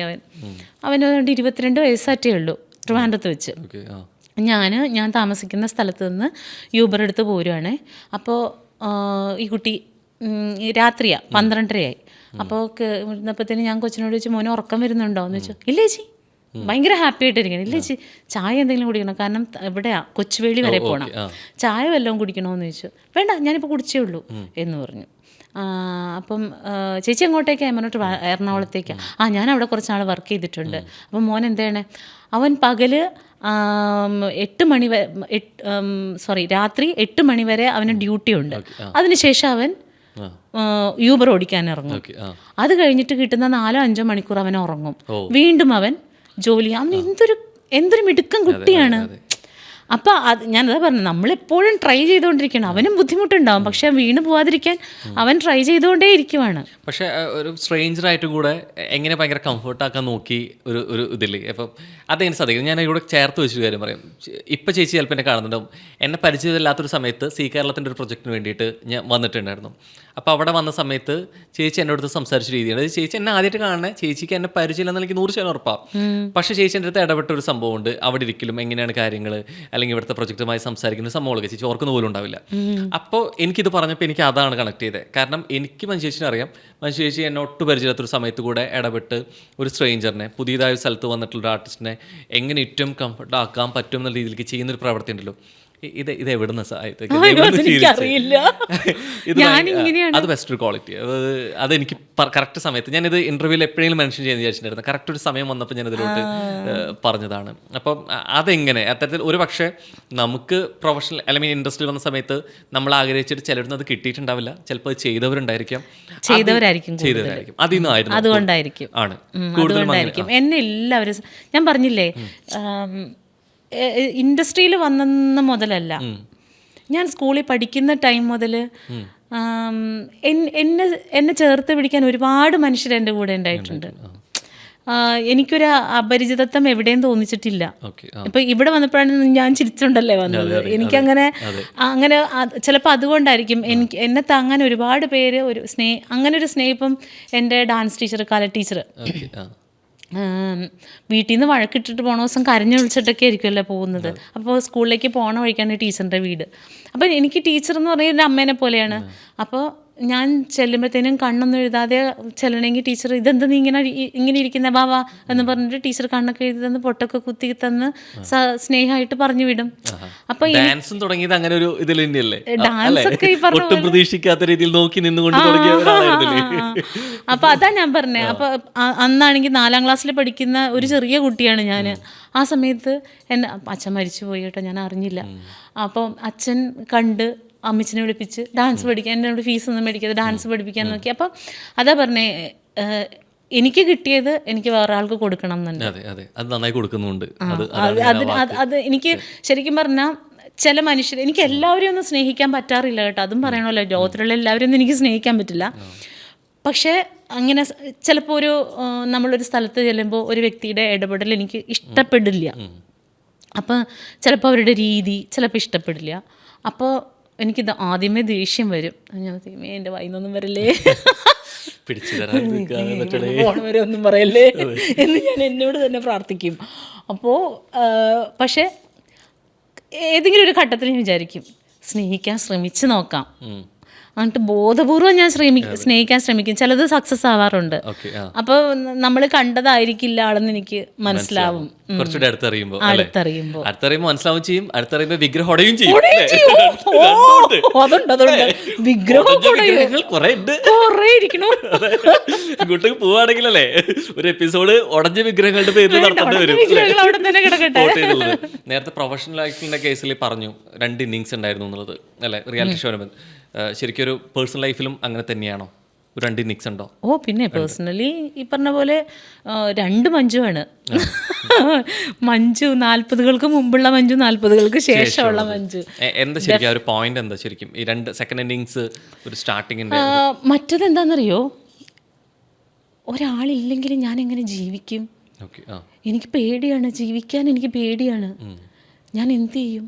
ഞാൻ അങ്ങനെയൊക്കെ ആലോചിച്ച് തന്നെ കരഞ്ഞുകൊണ്ടിരുന്ന സമയം ഉണ്ടായിട്ടുണ്ട്. എന്തെന്ന് ആലോചിച്ച്. ഇപ്പം അങ്ങനെയുള്ള ചിന്തകളൊന്നുമില്ല.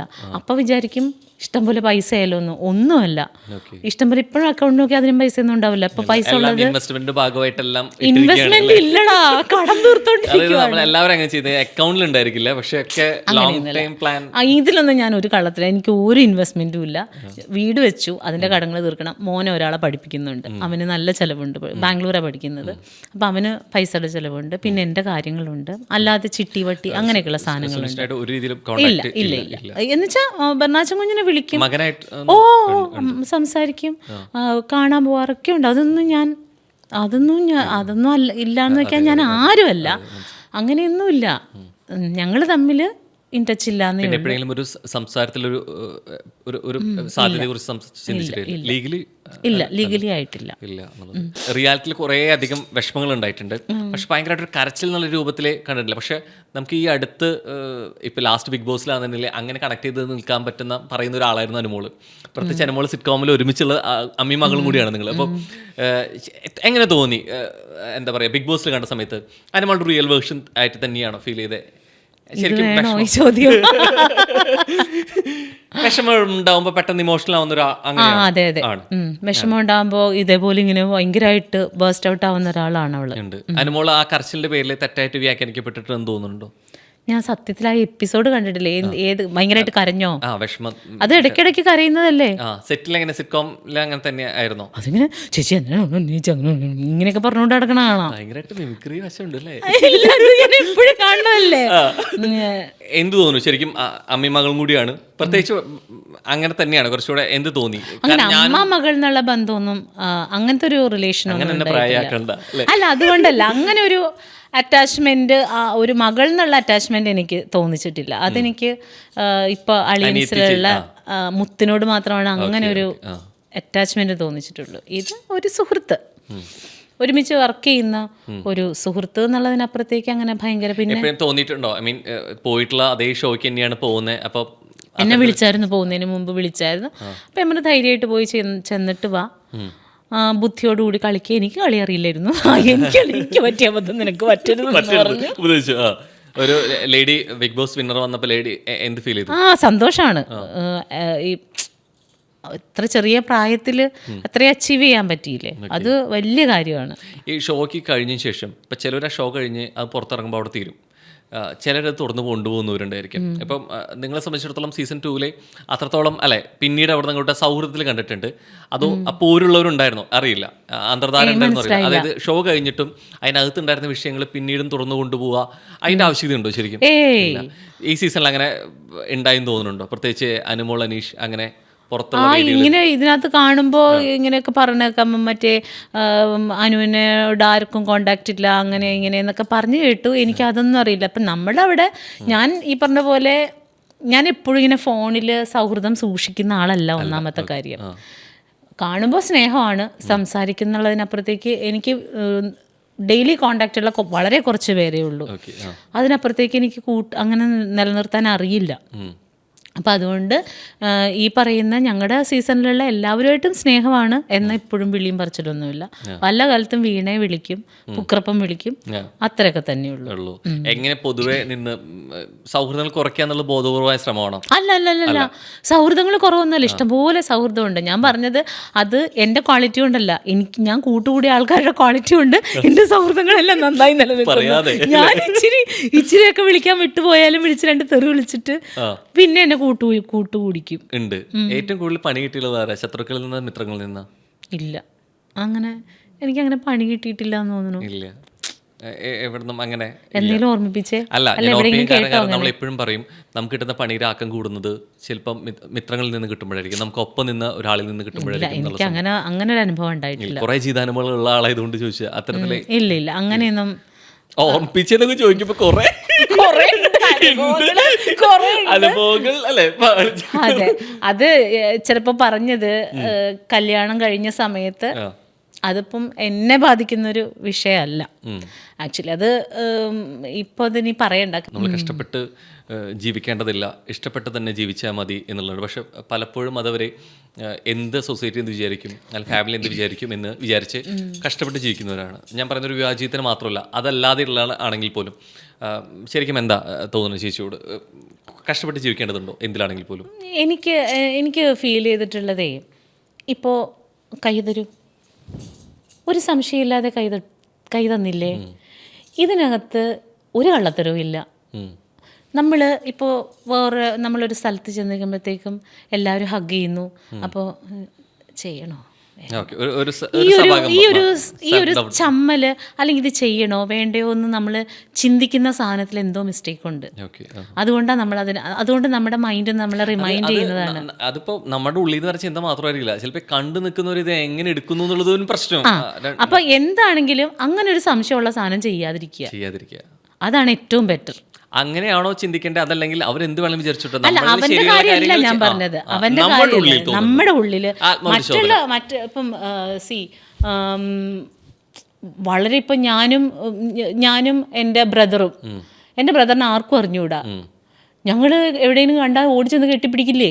അതിപ്പോ മറ്റുള്ളവർ തേമ ഇവന്റെ ബ്രദറാണോ കാമുകനാണോ വല്ല ചിന്തിക്കുമെന്ന് അവിടെ ആ ചിന്തയ്ക്ക് പ്രസക്തി ഇല്ലല്ലോ. എൻ്റെ ബ്രദറിനെ ഞാൻ ഇത് X or Y ആരാണെങ്കിലും മറ്റുള്ളവരുടെ ഇഷ്ടത്തിനനുസരിച്ചൊക്കെ നമുക്ക് ഒരുപാട് കാലമൊന്നും ജീവിക്കാൻ പറ്റില്ല. അവസാനം നമുക്ക് ഇങ്ങനെ പ്രാന്ത് പിടിച്ച് നമ്മൾ വിറക്കിളി പോയി പാറിപ്പോവും. നമുക്ക് നമ്മുടെ മനസ്സിന് തൃപ്തി തരുന്നത് എന്താണോ അതിൽ മറ്റുള്ളവർ ഉപദ്രവിക്കാതെ, പിന്നെ എല്ലാത്തിനും പിറകിൽ എന്ത് ചെയ്യുമ്പോഴും നമ്മൾ ഈ പറഞ്ഞ പോലെ കല്യാണം കഴിച്ചിട്ടുണ്ടെങ്കിലുള്ള ബാധ്യത എന്ന് വേണമെങ്കിൽ കൂട്ടാം. ഇപ്പോൾ എനിക്ക് എന്തായാലും ഒരു മകനുണ്ട്. അവൻ നാളെ ഒരാളുടെ മുമ്പിൽ എൻ്റെ പേരിൽ തല കുനിക്കരുത് എന്നുള്ളൊരു നിർബന്ധ ബുദ്ധി എനിക്കുണ്ട്. അപ്പോൾ അതിൽ കുറഞ്ഞിട്ടുള്ള സ്വാതന്ത്ര്യം, അത് എൻ്റെ എല്ലാ സന്തോഷങ്ങളും കെടുത്തിയിട്ടല്ലല്ലോ ഞാനത് ചെയ്യുന്നത്. എനിക്ക് സന്തോഷിക്കാൻ 100 വഴികൾ വേറെയുണ്ട്. അപ്പോൾ അത്തരത്തിലുള്ള ഞാൻ പറഞ്ഞത് പർട്ടിക്കുലർലി ഇങ്ങനെ ബാധ്യതകൾ അല്ലെങ്കിൽ നമുക്ക് പുറകെയുള്ള ആളുകൾ അവർ ക്ഷണിക്കപ്പെടാതെ നമ്മൾ വിളിച്ചുകൊണ്ട് വന്ന ആളുകളല്ലേ. അപ്പോൾ അത്തരം കാര്യങ്ങളിൽ മാത്രം ഞാൻ കുറച്ച് കോൺഷ്യസ് ആണ്. അതല്ലാത്ത കാര്യങ്ങളിൽ ഇപ്പോൾ എനിക്ക് നമ്മുടെ ഇഷ്ടത്തിന്, എൻ്റെ സന്തോഷത്തിന് എന്നെ സ്നേഹിച്ച് എനിക്ക് ജീവിക്കുന്നത് തന്നെയാണ് ഇഷ്ടം. കൊച്ചിൽ അങ്ങനെ ആഗ്രഹിച്ചിട്ട് മിസ് ചെയ്ത് ഇനി എനിക്ക് എന്തും അച്ചീവ് ചെയ്യാൻ പറ്റും അല്ലെങ്കിൽ എന്തും വില കൊടുത്ത് വാങ്ങാൻ പറ്റും എന്ന് പറഞ്ഞാൽ ഭയങ്കര ഇതായിട്ട് പറയില്ല, എങ്കിൽ പോലും അങ്ങനെ തോന്നിയിട്ട് ഉള്ളൊരു ആഗ്രഹം എന്താ, അല്ലെങ്കിൽ നേടിയിട്ടുള്ള അങ്ങനെയൊക്കെ ആഗ്രഹിച്ച് മേടിച്ചതാ കാറ്. കാറ് ഞാൻ അങ്ങനെ ആഗ്രഹിച്ച് മേടിച്ചതാ. കാറ് എല്ലാവരും ഇങ്ങനെ കാറിൽ പോണ കാണുമ്പം എനിക്കിങ്ങനെ വെറുതെ അല്ല, ഭാര്യയുടെയൊക്കെ സമയത്ത് എല്ലാവർക്കും വണ്ടിയുണ്ട്, ഞങ്ങൾക്കൊക്കെയാണ് വണ്ടി ഇല്ലാത്തത്. അപ്പോൾ എപ്പോഴും ഷീനുവും ഷബീറുമാണ് ഞങ്ങളെ കൊണ്ടുപോകുന്നത്. പെരുമ്പാവൂർ അവരുടെ വീട്. അപ്പോൾ ഞങ്ങളുടെ അടുത്ത് വന്ന് ഞങ്ങളെ വിളിച്ചോണ്ട് ഇങ്ങനെ പോകും. അപ്പോൾ ഇങ്ങനെ കാറിൻ്റെ സുഖത്തിലൊക്കെ ഇരിക്കാനായിട്ട് നല്ല സുഖമല്ലേ. അപ്പം അങ്ങനെ ഭയങ്കര കൊതിച്ച് ഇങ്ങനെ വഴി കൂടി പോകുമ്പോഴൊക്കെ എനിക്ക് കാറിനെ പറ്റി ഒരു ഉണ്ടറിയില്ല, ഇപ്പോഴും അറിയില്ല. അപ്പം ഞാൻ നോക്കുമ്പോൾ നല്ല രസമുള്ളൊരു വണ്ടി, ഒരു മണ്ണിൻ്റെ കളറുള്ളൊരു വണ്ടി, അതിൻ്റെ ബാക്കിൽ ഇങ്ങനെ ഒരു വീൽ കപ്പൊക്കെ ആയിട്ട് വീൽ ഇങ്ങനെ എടുത്ത് വെച്ചിട്ട് നല്ല രസം. എനിക്ക് അങ്ങനത്തെ വണ്ടി മതി, ബാക്കിൽ ചക്രമുള്ള വണ്ടി മതി. ചക്രം എന്നാണ് ഞാൻ അന്ന് പറഞ്ഞുകൊണ്ടിരുന്നത്. ബാക്കിൽ ചക്രമുള്ള വണ്ടി മേടിക്കണം എന്ന് പറഞ്ഞാൽ അങ്ങനെ നോക്കി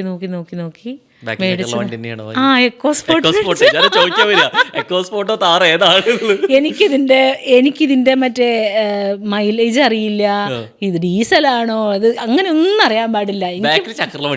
എനിക്ക് ആ വണ്ടി വേണമെന്ന് പറഞ്ഞാൽ അങ്ങനെ തന്നെയാ മേടിച്ചത്. അതിന്റെ ഒരു ക്വാളിറ്റി ഞാൻ നോക്കിയില്ല. പക്ഷെ മേടിക്കാൻ എൻ്റെ കൂടെ വന്ന് എൻ്റെ സുഹൃത്തൊക്കെ നോക്കി, അവളൊക്കെ സിമിയൊക്കെ നോക്കി, ഇത്ര മൈലേജ് ഉണ്ട്, അങ്ങനെയാണ് ഇങ്ങനെയാണ് എന്നുള്ളതൊക്കെ അവർ നോക്കി, നല്ലതെന്നൊക്കെ പറഞ്ഞിട്ട് ഞാൻ എടുത്തു. പക്ഷെ എൻ്റെ കോൺസെൻട്രേഷൻ അത് മാത്രമായിരുന്നു. ഞാൻ വഴിയിൽ കണ്ട ബാക്കിൽ വീലുള്ള ആ വണ്ടിയാണ് എനിക്ക് വേണം. അതിലൊരു സുഖം. ഇപ്പൊ ചിലപ്പോൾ നമ്മൾ ആഗ്രഹിക്കുന്ന സമയത്ത് നമുക്ക് ഫണ്ട് ഉണ്ടാവില്ല, കുറെ നമ്മൾ അച്ചീവ് ചെയ്തിട്ട് നമുക്ക് എന്ത് വാങ്ങാനുള്ള പൈസ ഉണ്ടെങ്കിൽ പോലും ചിലപ്പോൾ അതിനേക്കാൾ ബെറ്ററോ വലുതോ വാങ്ങാൻ പറ്റും. നമ്മൾ ആഗ്രഹിച്ച എന്തോ അത് തന്നെ വാങ്ങുക എന്ന് പറയുന്നത് ഒരു ആത്മസംതൃപ്തി വളരെ. പിന്നെ എനിക്ക് എപ്പോഴും സന്തോഷം തോന്നുന്നത്, എനിക്ക് മൂക്കുത്തി ഭയങ്കര ഇഷ്ടമാണ്. അപ്പം എനിക്ക് ചിലപ്പോൾ ഞാൻ ഇപ്പം മാല ഇട്ടിട്ടില്ല, മാല ഇടില്ല, അങ്ങനെ അതൊന്നും വേണമെന്നില്ല. പക്ഷെ എനിക്ക് മൂക്കുത്തി ഇങ്ങനെ മാറി ഇടുന്നത് ഭയങ്കര ഇഷ്ടം. പക്ഷെ അന്നത് ഇടാനായിട്ട് എൻ്റെ കയ്യിലില്ല.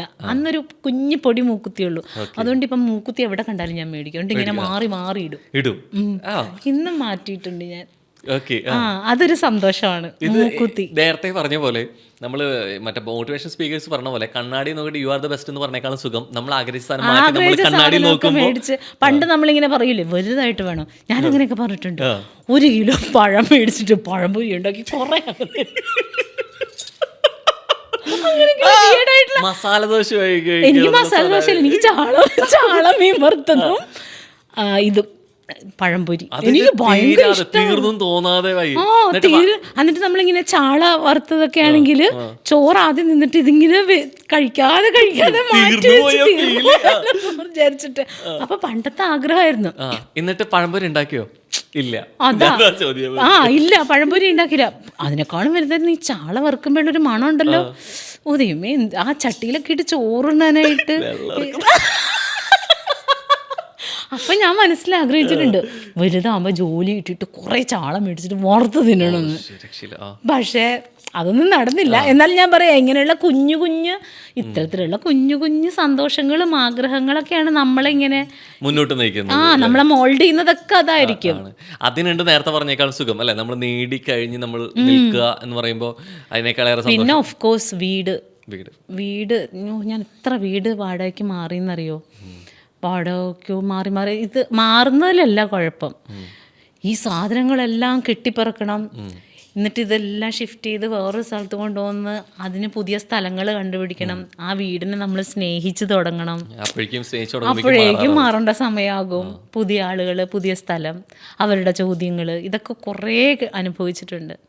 അപ്പം ശരിക്കും പറഞ്ഞാൽ ഇപ്പോഴും എൻ്റെ വീടിന്ന് ഇപ്പം എന്നോട് എവിടെയെങ്കിലും ചോദിക്കുമ്പോൾ ഞാൻ എൻ്റെ വീട്ടിലെന്ന് പറഞ്ഞാൽ അമ്മിച്ചിരൊക്കെ വീട്ടിൽ, ഞാൻ അവിടെയാണല്ലോ ജനിച്ച് വളർന്നത്. ഇപ്പോഴും എൻ്റെ വീടെന്ന് പറയുന്നതും എനിക്ക് ഭയങ്കര ഹാപ്പി ആയിട്ടിരിക്കാൻ പറ്റുന്നത് ഞാൻ ജനിച്ച് വളർന്ന വീട്ടിൽ തന്നെയാണ്. പക്ഷേ ഇപ്പം ഞാൻ മനസ്സിലാക്കുന്നുണ്ട് എൻ്റെ വീട് വേറൊരു വീടുണ്ട് എനിക്ക് സ്വന്തമായിട്ട് അല്ലെ. ഏറ്റവും ഒടുവിൽ അവിടെ തന്നെ വന്ന് നിൽക്കുന്ന ഈ ജീവിതത്തെക്കുറിച്ച് ഇത്രയും ഭംഗിയായി സംസാരിക്കുന്നതോട് ചോദിക്കുക, ജീവിതത്തെക്കുറിച്ച് മറ്റൊരു വാക്ക് പറയാൻ പറഞ്ഞ് എങ്ങനെ വിശേഷിപ്പിക്കും? അയ്യോ, അത്രയൊന്നും എനിക്കറിയില്ല. എന്നാലും മറ്റൊരു പകരം ഏറ്റവും കൂടുതൽ അനുഭവിച്ചിട്ടുള്ള ഘട്ടങ്ങളിലൂടെയൊക്കെ പോയിട്ടുണ്ട്. മറ്റൊരു വാക്ക് മഞ്ചേച്ചിയോട് ഇടാൻ പറഞ്ഞാൽ എന്ത് വാക്ക് ഇടുക ജീവിതത്തിന്? ഒരു വാക്ക് ഇടൂല. എനിക്ക് ഇങ്ങനെയൊക്കെ ഒന്ന് പോയാൽ മതി, വാക്കിടാനൊന്നും ഞാനില്ല. എന്നാലും ഞാൻ മൊത്തത്തിൽ നോക്കുമ്പോൾ ഞാൻ ഭയങ്കര ഹാപ്പിയാണ്, Okay. ഭയങ്കര സന്തോഷമാണ്. കോടാനുകോടി മനുഷ്യർക്കിടയിൽ ഞാൻ മഞ്ജു പത്രോസ് എന്ന് പറയുന്ന ഒരാളിവിടെ ജീവിച്ചിരിപ്പുണ്ടല്ലോ. അതെ മഞ്ജു പത്രോസ് എന്ന് പറയുമ്പോഴത്തേനും അത് ഇന്ന ആളല്ലേ ഇന്ന് പറയുന്നുണ്ടല്ലോ. അതെ, ആ ഒരു പ്രൊഫൈൽ ഇവിടെ ഉണ്ട്, ഞാൻ അവിടെ ഉണ്ട്. ഇനി എൻ്റെ മകൻ്റെ മക്കളൊക്കെ വരുമ്പോൾ അവർ പറയും ഞങ്ങളുടെ അമ്മൂമ്മ പണ്ട് ഇതൊക്കെയോ സിനിമയിൽ അഭിനയിച്ചുകൊണ്ടിരുന്നത് ഇവര് അതൊക്കെ എന്നൊക്കെ പറഞ്ഞിട്ട് ഈ ഇൻസ്റ്റയൊക്കെ കയറി കാണുമായിരിക്കുമല്ലോ. പക്ഷെ അതിനൊക്കെ സമയമെടുക്കും അല്ലേ? സമയമെടുക്കും. 70 വയസ്സ് വരെ അഭിനയിക്കണം. 70 വയസ്സ് കഴിഞ്ഞിട്ട് 70 റിട്ടയർമെന്റ് വയസ്സ് വരെ വേണ്ടത് അതെന്നെ അറിയാതെ പറഞ്ഞു പോയത്. അതല്ല, 70 വയസ്സ് വരെ അഭിനയിക്കണം. അത് കഴിഞ്ഞിട്ട് റിട്ടയർമെന്റ് ലൈഫിൽ സംവിധാനം ചെയ്യണം, അല്ല, എഴുത്ത് ചെയ്യണം. ഇതൊക്കെ ഞാൻ അതിന് മുമ്പ് ചെയ്യും. അങ്ങനെ പോകും. ഇല്ല മോനെ, ഇത് എനിക്ക് വ്യക്തമായിട്ടുള്ളൊരു പ്ലാൻ ഉണ്ട്. അതായത് ഞാനൊരു 65-60 വയസ്സിന്റെ ഇടയ്ക്ക് ഇതെല്ലാം ചെയ്യും. അതിനുശേഷം എൻ്റെ കയ്യിൽ കുറേ പൈസ വരുമല്ലോ, ഇപ്പോഴുള്ള പോലെ തന്നെ കുറേ പൈസ കിട്ടുമല്ലോ എനിക്ക്. അതും കൊണ്ട് ഞങ്ങൾ കുറേ കൂട്ടുകാരുണ്ട്, ഞങ്ങളെല്ലാവരും കൂടി ഒരു വീട്ടിൽ പോയിട്ട് നല്ല ഹാപ്പി ലൈഫ്, മറ്റേ മാഗി ആന്റീനെ പോലെ ജിഞ്ചിൻ ചിക്കിടി എന്ന് പറഞ്ഞിട്ട് ചിൽ വൈബ് മാത്രം, അങ്ങനെ ഒരു സ്ഥലത്ത് പോയി ജീവിക്കും. മക്കൾക്കൊക്കെ വന്ന് കാണാം, പക്ഷെ അവിടെ ആരും താമസിപ്പിക്കില്ല. വരിക കാണുക, എന്തെങ്കിലും തരാനില്ലെങ്കിൽ തരിക, പോവുക. അതിൽ കുറഞ്ഞ് അതൊക്കെ പറഞ്ഞിട്ടുണ്ട്, മര്യാദക്ക് പൈസ തോന്നണം വയസ്സാവുമ്പോഴത്തേക്കും. അല്ല, ആ വീട് അതിന് വേണ്ടിയിട്ടേക്കാണ് ഞാൻ. എൻ്റെ റിട്ടയർമെന്റ് പ്ലാനിലുള്ളതാണ് ആ വീട്. ആ വീട് മോനും മരുമോളും അവിടെ സന്തോഷിച്ചോട്ടെ. ഞാനൊരു സീരിയലിൽ മോനും മരുമോളും അതിന് വേണ്ടി പഠിപ്പിക്കുന്നുണ്ടല്ലോ. ആ വീട് എനിക്കുള്ളതാണ്. ഞാൻ വിചാരിച്ചെന്തറിയോ, ഇവിടെ നിന്നെല്ലാം വിട്ടിട്ട് വേറെ സ്ഥലത്തൊരു വീട്ടിലായിരിക്കും വിചാരിച്ച. അങ്ങനെ വേറെ സ്ഥലത്താ, പക്ഷെ ഈ വീട് വിൽക്കും. എന്നിട്ട് ഞങ്ങള് നല്ല തണുപ്പൊക്കെ ഉള്ള ഒരു സ്ഥലം. കിഴക്കമ്പലം വിട്ടൊരു കളി ഇല്ലല്ലോ. കിഴക്കമ്പലം തന്നെ നോക്കാം, അല്ലെങ്കിൽ ഇച്ചിരി അങ്ങോട്ട് നീ എവിടെയെങ്കിലും നോക്കാം. കിഴക്കമ്പലമാണ് ഞാൻ കണ്ടതിൽ ഏറ്റവും മനോഹരമായ. എനിക്ക് അമേരിക്ക പോയിട്ടും കൂടി ഇഷ്ടപ്പെട്ടില്ല. എനിക്ക് പെട്ടെന്ന് ഇങ്ങ് വന്നാൽ മതി എന്നായി പോയി എൻ്റെ അമ്മേ. അതെന്നാന്നറിയോ, നമ്മുടെ മനുഷ്യർ കുറച്ച് കുശുമ്പും കുന്നായിത്തരമൊക്കെ കാണിച്ചാലുണ്ടല്ലോ, പറയുന്നത് ഇപ്പം ദേഷ്യമാണെങ്കിൽ നമ്മൾ നടക്കുന്നു എന്ന് പറഞ്ഞിങ്ങനെ നോക്കൂലേ, അതിനകത്തൊരു ജെന്യൂനിറ്റി ഉണ്ട്. അല്ലാതെ ഉള്ളിൽ നടക്കുന്നവരുടെ good morning, good morning, hi, hello, ഇത് തന്നെ പ്ലാസ്റ്റിക്. ഏറ്റവും ഒടുവിൽ സംഭാഷണത്തിന്റെ ഏറ്റവും ഒടുവിൽ ചോദിക്കുകയാണ്, ഏറ്റവും മികച്ച നേട്ടം. പിന്നെ ഒരു നേട്ടവും കൂടി ഉണ്ട്, അത് എനിക്ക് പറയാതിരിക്കാൻ വയ്യ. അല്ല, അത് ഭയങ്കര നിസ്സാരമായിട്ട് നിങ്ങൾക്ക് തോന്നും, പക്ഷെ അങ്ങനെയല്ല.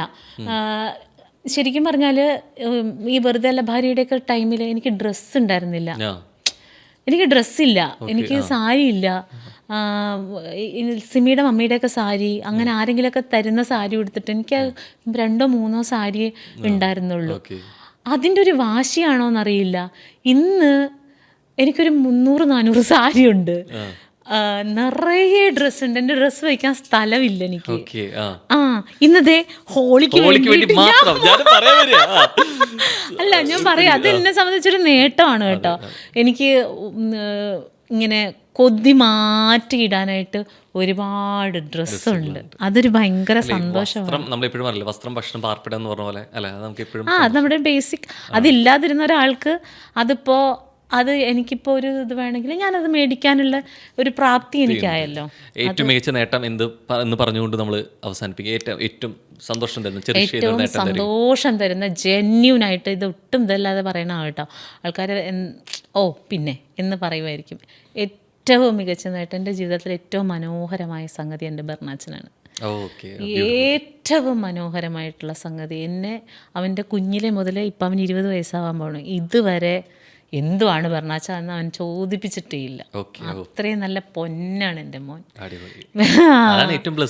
അയ്യോ, അവനാണ് എൻ്റെ ജീവിതത്തിലെ ബ്ലെസ്സിങ് ആണ് ബെർണാച്ചൻ. അവനില്ലെങ്കിൽ ഞാൻ എപ്പോഴും പറയും, എന്നെ കല്യാണം കഴിപ്പിച്ചത് ചിലപ്പോൾ അതിന് വേണ്ടിയിട്ടായിരിക്കും, ഈ കുട്ടീനെ എനിക്ക് കിട്ടാൻ വേണ്ടിയിട്ടായിരിക്കും. ഞാൻ ഇന്നലെ സിമിനോട് പറഞ്ഞു, ഞാൻ എന്തൊരു ഹാപ്പിയാണെന്നറിയോ ബെർണാച്ചൻ്റെ കൂടെ ഇരിക്കുമ്പോൾ. അവൻ ഇന്ന് രാത്രി പോവും, എനിക്കിഷ്ടമല്ല ഇനി ഇവിടെ നിൽക്കാനായിട്ട്, എനിക്ക് അവനുള്ള സ്ഥലത്ത് നിൽക്കാനാണ് ഇഷ്ടം. അത്രയും ഞങ്ങൾ ഭയങ്കര ക്ലോസ്ഡാണ്. അപ്പോൾ ഏറ്റവും മനോഹരമായ സംഗതി എൻ്റെ ബെർണാച്ചനാണ്.